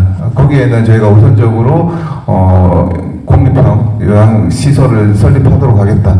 이거에 지금 저희가 사실은 하고 있는데요. 시군구를 오히려 복지부에서 설득을 하고 있습니다. 제발 설치 좀 해달라고. 왜냐하면 지금 건축 단가도 굉장히 많이 올라간 상황이고, 그리고 이게 국비 보조율이 80%임에도 불구하고 지방 재정 부담 때문에 섣불리 나서지 못하고 있는 상황이라서 저희가 오히려 국립형은 동결을 하고 있는 상황이다. 전혀 손 놓고 있지 않다, 손 놓고 있다 그런 거는 사실이 아닌 거고요. 그리고 이제 대도심이라든지 부족한 지역이 이게 아마 지난 공청회 때가 저희가 신노년층 요양시설 활성화 방안에 대한 공청회 때 아마 여기 오셨던 분들 다 오신 것 같은데요. 그때 이제 나왔던 이제 연구 결론들이 나왔었죠. 첫 번째가 이제 공립형 확충하고, 두 번째가 이제 재정적 지원을 확대하는 부분들, 그래서 자동적으로 많이 유입되도록 하는 부분들, 그리고 부족한 지역 같은 경우에는 이제 진입 주제를 완화하는 부분들, 이 부분이 아마 임차에 대한 부분이어서 그때 굉장히 많이 놀라셨고 반대하셨던 걸로 제가 기억을 합니다. 그리고 지금 계속 뭔가 추진을 하고 있다고 계속 앞에 토론자분들도 말씀하시고 하시는데요. 사실 추진된 건 전혀 없었습니다. 없었고 박원 회장님하고 계속 소통을 하고 있고요. 박 회장님께서 그때 한 18,000분 정도 이렇게 탄원서를 가지고 오셨고, 그전에는 19개 관련 학회에서도 성명서도 내셨고, 저희가 정책을 추진하게 되면 가장 먼저 현장하고 소통을 하고 전문가들 의견을 들어서 추진하겠다고 제가 오셨을 때 약속까지 해드렸습니다. 했었기 때문에 물론 지금 추진을 한다고 하면 오늘도 아마 과정의 하나가 될 수도 있을 것 같고요. 현장 계신 분들과 전문가 의견도 충분히 의견을 들어서 그 앞에서 이제 저희 금융화 얘기를 하시고 시장화 얘기를 하시고 많이 하시는데요. 여러분들이 더 잘 아시겠지만 노인의료복지시설은 노인복지법에 따른 사회복지시설입니다. 네, 그렇기 때문에 얼마 전에 보험업계에서 금감원장님한테 PB 관련된 사업을 추진하면서 손해나는 리스크들을 신사업을 통해서 조금 수익을 보전할 수 있도록 해달라고 하면서 요양사업을 또 말씀하셨더라고요. 지난주였습니다. 그래서 제가 저거는 기본적으로 사회복지시설에 대한 기본 마인드가 없으신 분들이 충분히 저렇게 이야기하실 수는 있다고 생각하지만 그거는 사회복지시설하고의 방향과 전혀 맞지 않다. 저도 그렇게 동의를 하고 있고요. 그리고 그런 부분들이 있었습니다. 제가 이거를 이제 와서 히스토리를 계속 공부를 하면서 과거 거도 들여다봤는데요. 2021년도에 그 금융위원회에서 발표했던 자료는 참고로 복지부하고 협의가 된 내용은 아니었습니다. 협의가 된 내용도 아니었고요. 그리고 이게 순서가 아까 이제 연구가 먼저 나오고 금융위원회가 먼저 했는데 연구는 작년에 했습니다. 그러니까 이 순서가 그거하고 좀 연계성이 없다. 그리고 현재 지금 정부 내에서 일어나는 일들을 조금 설명을 드리면 지금 규제 완화로 해서 보험업계인지 선보협회인지 모르지만 계속적으로 진입 규제를 완화해달라 또는 개인인지는 잘 모르겠습니다. 했는데 저희는 계속 신중한 입장이다. 왜냐하면 신중하게 검토가 되어야 된다. 어르신들의 주거 안정성이 가장 제일 중요한 부분이기 때문에 신중하게 검토되어야 된다. 계속 저희는 그런 식으로 대응을 하고 있습니다. 그렇기 때문에 저희가 검토한다고 100% 추진된다 그렇게 생각하지 말아주셨으면 좋겠고요. 그리고 지금 일본 사례 아까 말씀하신 저희도 일본 사례도 확인을 해봤습니다. 통지라고 하죠. 저희 통지에 보면 임차는 허용하는데 사례는 없는 게 정확하고요. 임차 허용 사례 같은 경우에는 사회복지법인이 그 지역 내에서 가지고 있는 정원의 절반만큼 그리고 30년 장기 임차돼야 되고요. 그리고 안정적 임대를 위해서 현금성 자산을 일정 이상 두도록 굉장히 까다롭게 하고 있습니다. 아마 저희가 검토하더라도 일본보다 더 강하게 검토하면 강하게 검토하지 그보다 약하게 검토하지는 않을 것 같습니다. 왜냐하면 사회복지시설이 수익 모델로 간다. 이거는 저는 반대에 있기 때문에 거기에 대해서는 크게 걱정은 안 하셔도 될 것 같습니다. 그리고 제가 말씀을 많이 드리면 좀 안 될 것 같긴 한데요.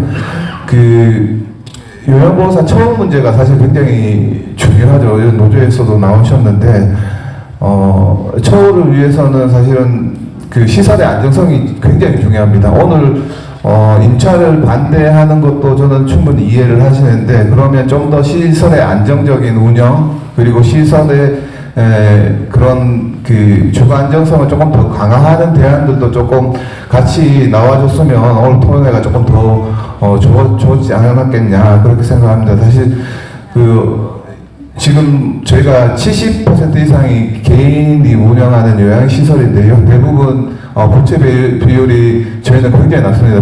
완화대에서는 80%까지 부채될 수 있도록 실제로 이거 소유인지 아니면 이렇게 대출을 받아서 운영을 하는 건지는 저희가 좀 더 통계적으로는 좀 봐야 되겠습니다만 예를 들어서 주거 안정성이 중요하시면 심지어 어린이집도 부채 비율 50%거든요. 부채 비율을 조금 낮춘다든지 그렇게 되면 이자에 대한 부담도 줄어서 그런 것들이 다 종사자의 처우 개선에 다시 투입이 될 수 있는 그런 구체적이고 조금 사실적인 대안들도 좀 같이 고민을 해주셨으면 좋겠다. 이 자리에서 말씀드리겠습니다. 일단 해주신 말씀들 제가 잘 기억을 해서 정책 추진하고 기획하는데 참고하도록 하고 앞으로 정책을 할 때는 현장에 계신 분들과 또 여기 계신 전문가분들하고 충분히 토론하고 논의해서 추진하겠다는 말씀 드리겠습니다. 감사합니다. 네, 감사합니다. 복지부의 임동현 과장님께서 말씀을 해주셨고요. 크게 다르지 않다라는 말씀을 기조로 해주신 것 같습니다. 그리고 과장님께서는 임차 허용이라든지 그리고 이 사회복지 시설 운영과 관련한 수익이 민간자본이나 사사로 손에 들어가는 거에 대해서 반대 입장을 명확히 밝혀주셨습니다. 다만 이제 우리가 이런 토론을 하는 것이 물론 책임 있는 자리에 있는 공무원의 말씀을 듣는 것도 중요하지만 결국 이제 국가 정책이 어떤 식으로 만들어지고 어떤 식으로 집행되는지의 과정에 있는 것이고 아까 말씀하셨던 제3차 장기요양 기본계획에 사실 이제 임차 허용이란 딱 한 군데에 이렇게 가로쳐가지고 나오는 그 내용이 없었으면 좋았을 텐데 그 부분이 올라가 있는 것들이 여기 계신 분들이 여전히 이제 불안하게 만드는 요인이 아닌가라는 생각을 저는 이제 개인적으로 하고 있고요. 어쨌거나 힘있게 아주 자신 있게 이런 말씀들을 해주셔서 감사하다는 말씀을 현장에 있는 사회복지학과 교수로서 말씀을 드립니다. 네, 그러면 일단 저희들이 준비된 토론은 다 마무리가 됐습니다. 너무 협조를 잘 해주셔서 놀랍게도 시간이 조금 남았어요. 그래서 제가 물론 이제 여기 발표를 하신 분들의 말씀도 따로 들어야 될 텐데요. 그렇게 하기 전에 혹시라도 플로어에서 그 질문이나 혹은 나 이 말은 꼭 해야지 집에 들어가서 잠을 잘 수 있겠어 뭐 이런 분들이 계시면은 한 2분 정도 발언을 듣도록 하겠습니다. 물론 그 2분의 발언도 역시 한 3분 이내로 제한을 해서 하려고 합니다. 2분 제가 지금 눈에 보이는 분인데 선생님 잠깐만요. 잠깐 매달려주세요. 그리고 저 맨 뒤에 계신 분, 저 2분 말씀 듣도록 하겠습니다. 그러면 먼저 마스크 쓰신 선생님 혹시 마이크 있으면 저쪽으로 좀 돌려주시겠어요? 잠깐 기다려주세요.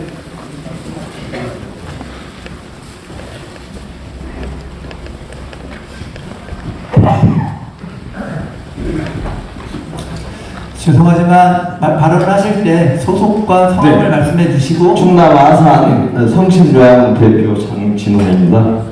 오늘 복지에서 오신 임동빈 과장님께 건의 말씀드리고 있습니다.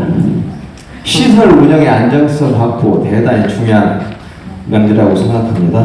저희가 어르신을 잘 모시기 위해서는 시설 운영의 안정성이 너무너무 중요한데요. 제가 보는 관점에서 시설 운영의 안정성을 위한 몇 가지 제안을 드리고자 합니다.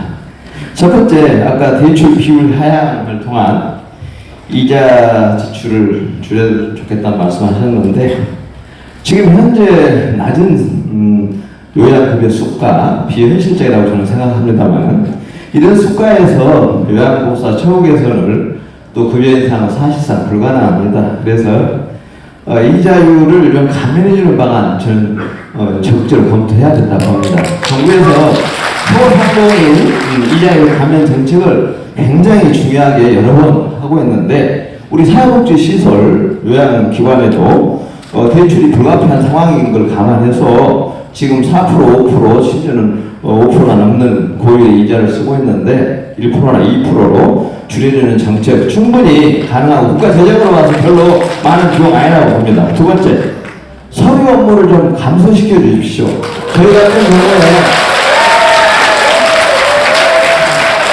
저희 같은 경우 75년 시설 수가 산정 기준 사회복지사 1명입니다만은 4명을 쓰고 있는데도 사회복지사가 계속 바뀝니다. 왜? 낮에 어르신 응대하고 보호자 응대하고 전화 받고 여러 가지 프로그램 진행 바빠 죽겠는데 저녁에 남아서 서류 작업을 해라고 원장님께 시키잖아요. 그러면 도저히 못하겠다고 나가고 있는데 사회복지 교수님들 제발 서류 늘리는 그런 정책 대안 하지 말고 서류 줄이는 정책 대안을 좀 내시고 복지부에서는 다양한 핵심력으로 불필요한 페이퍼 워킹 작업, 줄이는 작업 나서주시기 바랍니다. 세 번째, 지금 환수를 너무 열심히 하는 건보공단을 좀 제한할 필요가 아주 강력합니다.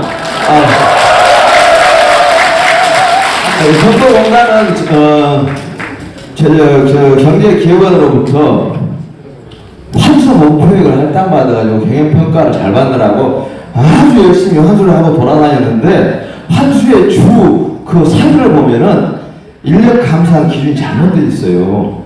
자, 법정 최저 인원을 채용했다면 한 달 근무 시간이 한두 시간 부족한 상황이 발생할 수가 있습니다. 불가피하게 이때 감산 가감에 적용해서 환수만 하지 말고 그 환수를 적용하려면 저는 비율로 160시간 고박이 30명이면은 얼마예요? 38, 20, 400시간? 2,400시간에 1시간 부족한 정도만 덜 주던가 해야지. 이 한 명 1시간 부족하면 20일 후한 8시간, 160시간에 1시간 부족하면 한 명이 근무 안 한 걸로 봐가지고 감산 안 하고 가산을 안 하고 환수를 막 하고 있는 이런 감산 기준 합리적으로 고쳐가지고 건보공단이 우리가 시설 운영의 안정성을 가장 해치고 있는 이 요인을 하루빨리 고쳐주시기를 당분 부탁드립니다. 대단히 제가 한 말씀만 더 드릴게요. 사장님 잠깐만요. 예. 선생님 잠깐만요. 예.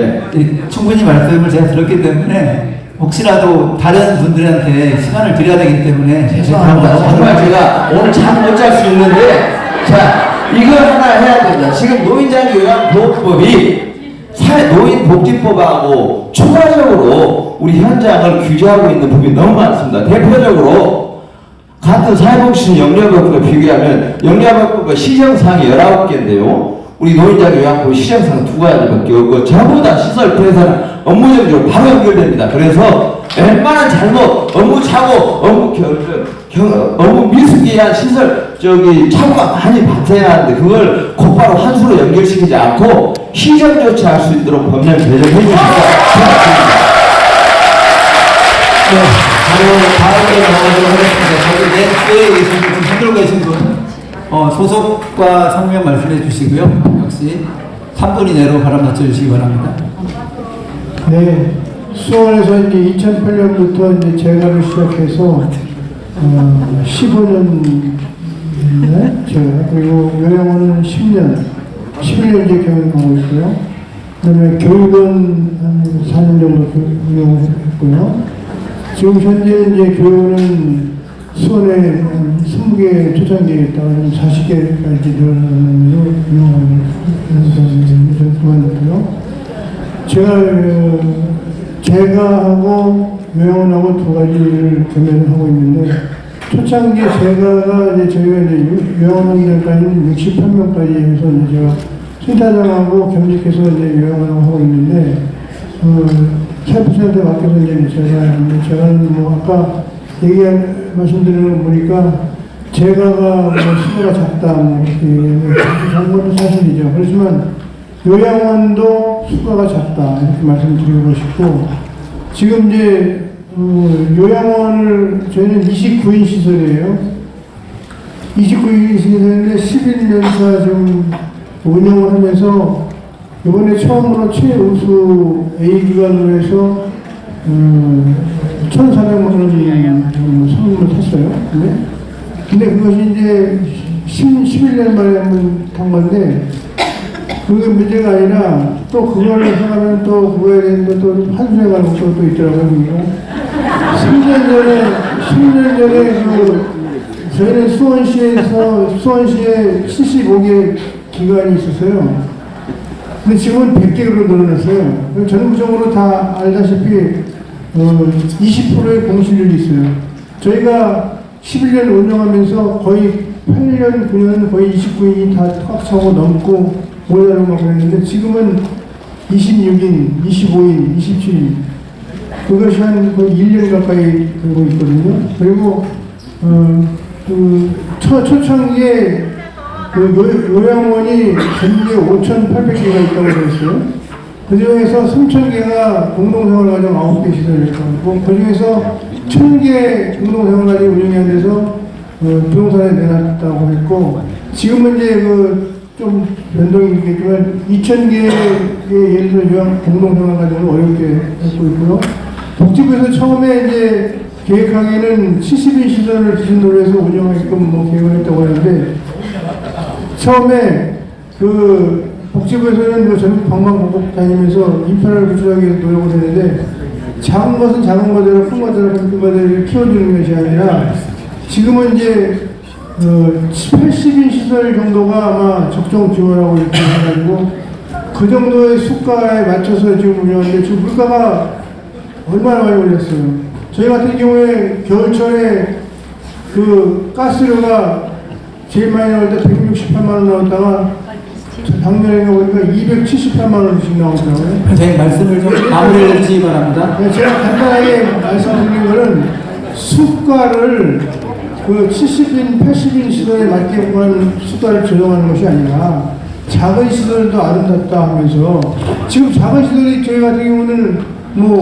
저희는 빚도 다 갚고 빛을 바꾼 것이 뭐 그거 생각이 없으세요? 아니면 재산으로 주는 거를 다 대출 나가는 것도 힘들어 나간다고 시설 운영하기가 너무 힘들어요. 네, 선생님. 지금 71년을 지금 옆에 짓고 있어요. 1,300만 원의 땅을 사가지고 600만 원에 짓고 있는데 우리의 그 손해를 입고 있어요. 네, 발언 마무리해 주시기 바랍니다. 기본적으로 기본적으로 운영할 수 있게 생각합니다. 네, 마무리하겠습니다. 감사합니다. 전체적으로 그 두 분 발언을 해주셨는데 아무래도 과장님께서 말씀해 주실 내용이 좀 있는 것 같고요. 그리고 그 발제자께는 맨 마지막에 정리 발언할 수 있는 시간을 드리도록 하겠습니다.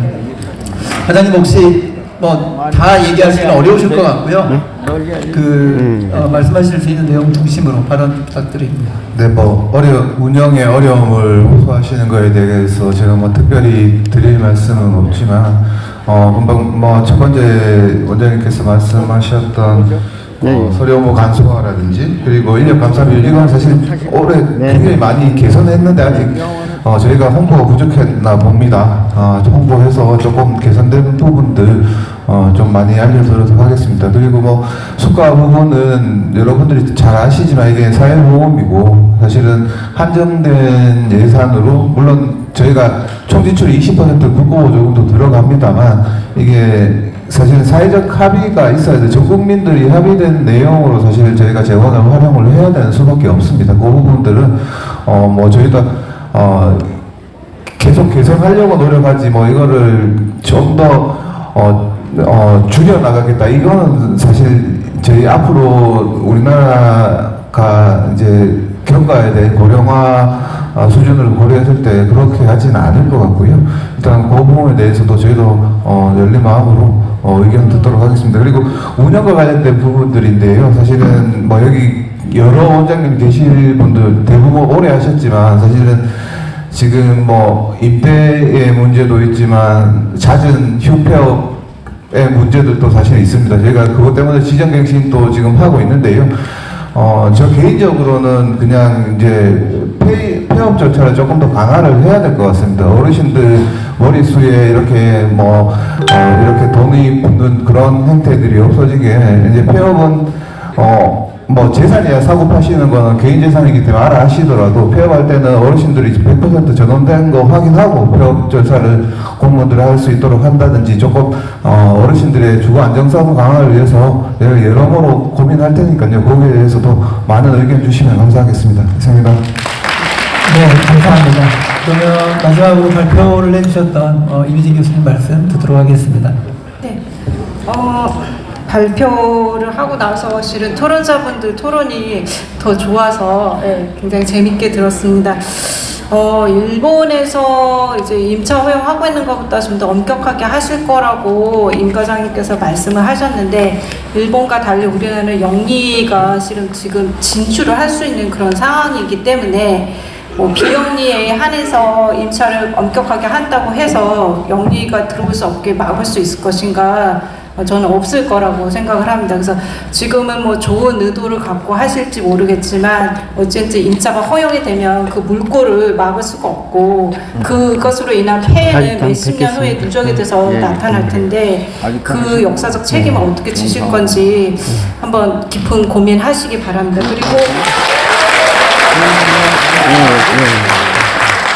아까 이제 두 번째로 그 플로어에서 말씀하신 분이 소규모 시설 운영의 어려움을 말씀하셨는데요. 뭐 길게 얘기할 건 아니지만 우리나라 정책 자체는 실은 대형 시설에게 굉장히 유리하게 수가를 만들어놨다. 그래서 유럽과 같은 그런 소규모 시설, 우리가 그 양질의 서비스를 제공할 수 있는 그런 시설을 원하는데 수가 자체를 굉장히 소규모는 불리하게 해놓고 소규모의 서비스들이 낮다고 하는 것은 맞지 않다. 이 부분에 대한 검토가 좀 필요하다 말씀을 덧붙입니다.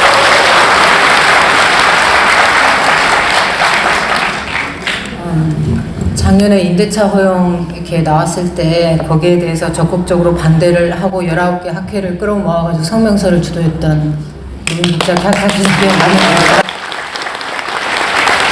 상당히 힘들게 19개 학회를 모았었는데요.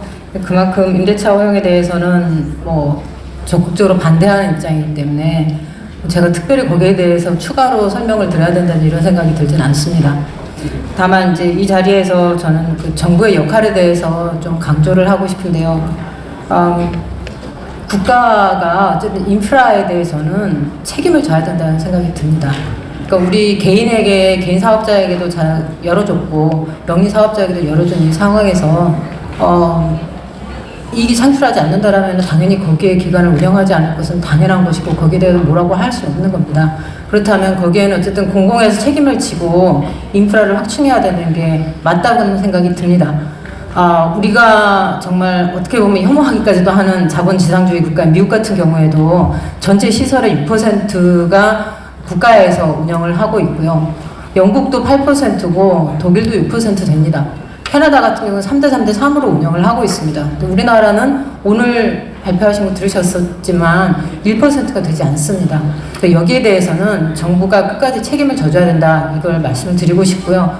우리가 좋은 서비스를 제공하려고 할 때는 시설을 운영하시는 분들 그리고 그 서비스를 제공하는 요양보호사들, 요양인력들에게 충분한 임금은 제공을 해야 된다는 생각이 듭니다. 그래서 그걸 위해서는 재원이 부족한 것이, 재원을 충분히 제공해야 되는 것이고요.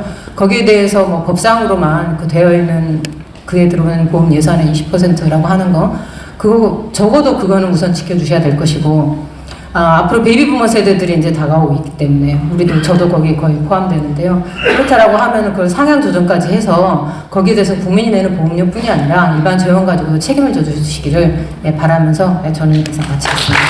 네,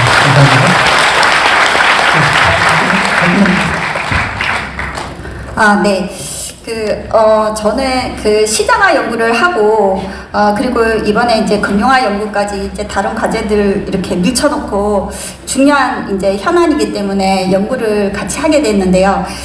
저는 물론 이제 저희가 다양한, 우리 사회에 다양한 관점을 가진, 여러 학자나 또는 뭐, 시민도 계실 수 있고 또 공급자도 계실 수 있는데, 최근에 이런 논문에서 이런 이야기를 하셨어요. 임대 허용이 금융화로 가는가, 라는 이야기를 이제 했고, 사실 논리적으로 보면 임대 허용을 한다고 반드시 금융화로 간다라는 거는,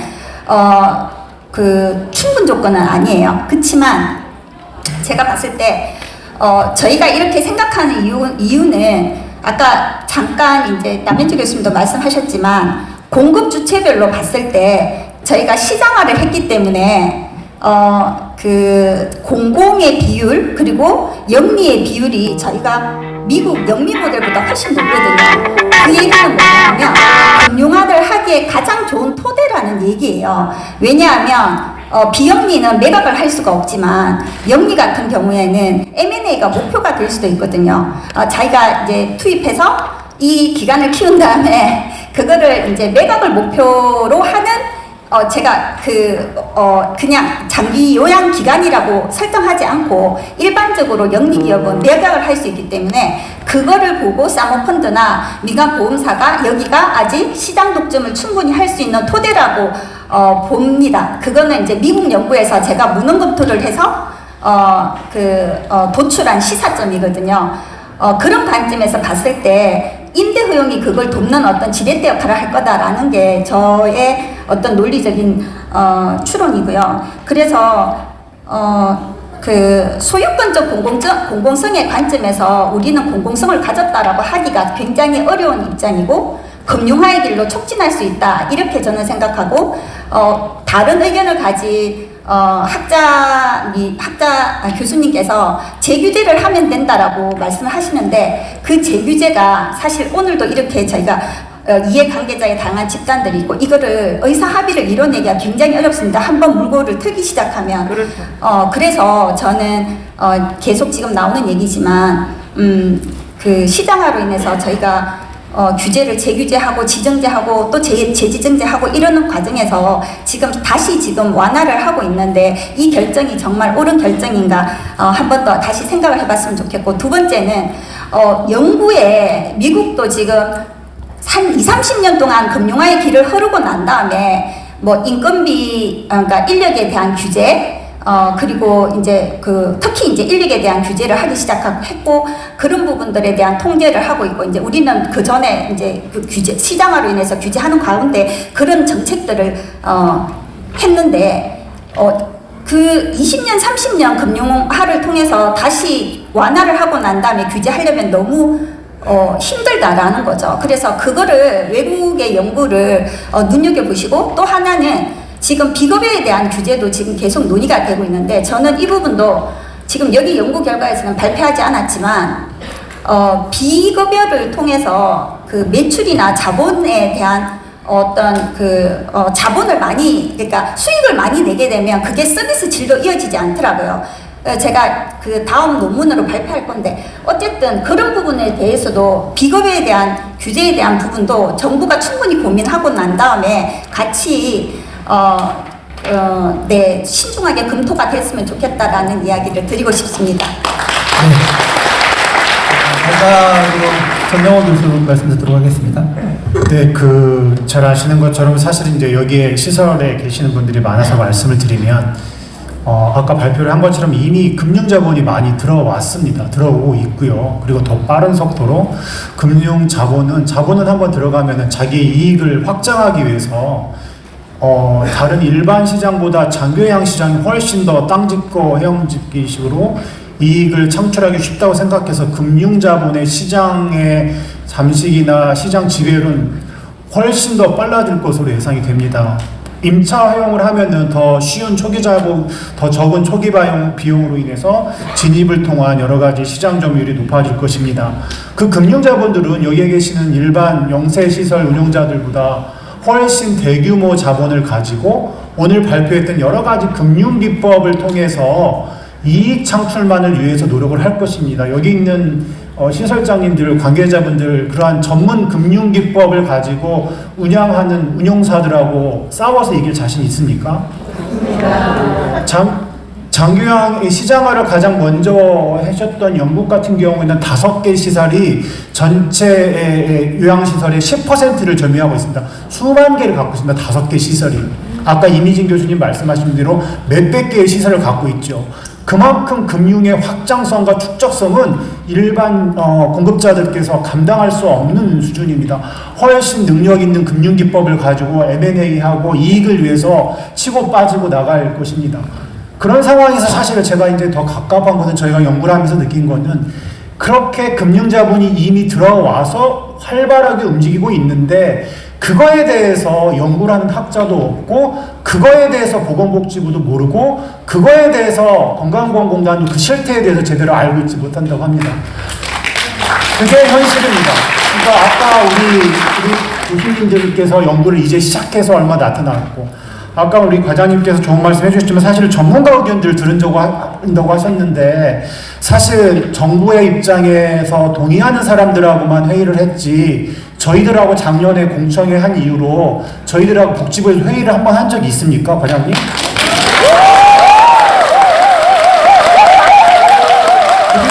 그리고 공공의 시설을 확장한다고 그러는데 공공시설에 대해서 왜 지자체들이 재정 부담 때문에 안 하려고 하신지 아십니까? 지자체에서 고유하게 복지사업의 예산은 늘어나갔는데 자기들이 고유하게 쓸 수 있는 예산 자체가 별로 없어요. 맞아요. 그러니까 매칭으로 중앙정부에서 하는 사업들에 대해서 보조를 맞추기가 너무 어려운 거죠. 대부분의 노인 쪽의 예산은 기초연금 하는데 급급하고 있습니다. 지자체에서. 그러면 그러한 구조적인 현실에 대해서 복지부가 어떻게 공공의 시설을 정말로 확충하려고 하면은 예산을 확충해서 지원하게 할 수 있을 것인가에 대한 근본적인 얘기를 해야 되지 우리는 하려고 했는데 지자체는 하려고 하지 않는다 이렇게 말하는 것은 구조적인 현실을 호도하는 것이라고 보입니다. 그래서 정말로 여기 계시는 제가 지금 전에 듣기로는 저희가 이렇게 반대를 함에도 불구하고 보건복지부는 당초 계획대로 임차를 일정한 조건들을 붙여서 허용하는 것을 검토하는 것을 저는 알고 있습니다. 정말 심각한 상황이 될 수 있을 것이고 보건복지부에서 사실은 임동민 과장님이랑 국장님 전에 담당자들은 저는 그렇게 적극적이지 않은 걸로 알고 있습니다. 제가 다 자세한 내용은 할 수 없지만 정말 이거는 장교양범의 역사에 남을 중요한 정책이기 때문에 과장님과 국장님도 적극적으로 하시는 것이 나중에 큰 오점이 될 수 있다는 것들도 정말 안타까운 현실로 말씀드립니다. 이상입니다.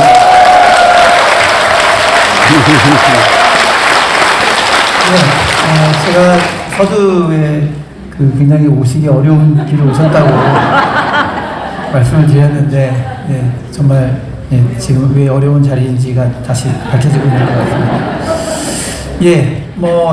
이게 과장님이나 복지부에서 수고하시는 공무원들에 대한 공격을 하기 위한 자리는 전혀 아니고요. 민가반이 모여서 논의를 하고 논의를 통해서 모두에게 특히 이제 우리는 장교양보험 제도에 대해서 얘기를 하고 있기 때문에 사실상 어르신들의 삶과 존엄한 죽음에 이르는 그 과정에 함께한다는 그런 의미에서 오늘 이 자리가 만들어졌다고 생각을 하고요. 그래서 과장님도 너무 마음 힘들어하시고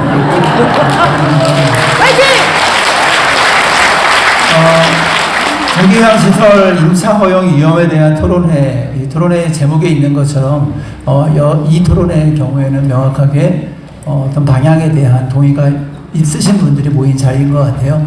그럼에도 불구하고 우리 사회가 지금 여기 계신 분들의 뜻대로 움직이는 게 아니고 또 다른 생각을 하시는 분들이 또 밖에 있고 다 지켜보고 있다고 생각합니다. 그래서 이 자리에 계신 분들이 지금 모여서 의견을 모아주신 이 내용들이 지속적으로 논의되고 그 논의가 확산될 수 있었으면 하는 바람입니다. 전국에서 오신 걸로 알고 있어요. 내려가실 길도 바쁘실 텐데 모두 고생하셨고요. 그리고 특히 오늘 발제해 주신 연구자 4분 그리고 토론자 6분 모두에게 감사의 말씀을 드립니다. 그러면 이렇게 마치도록 하겠습니다. 감사합니다.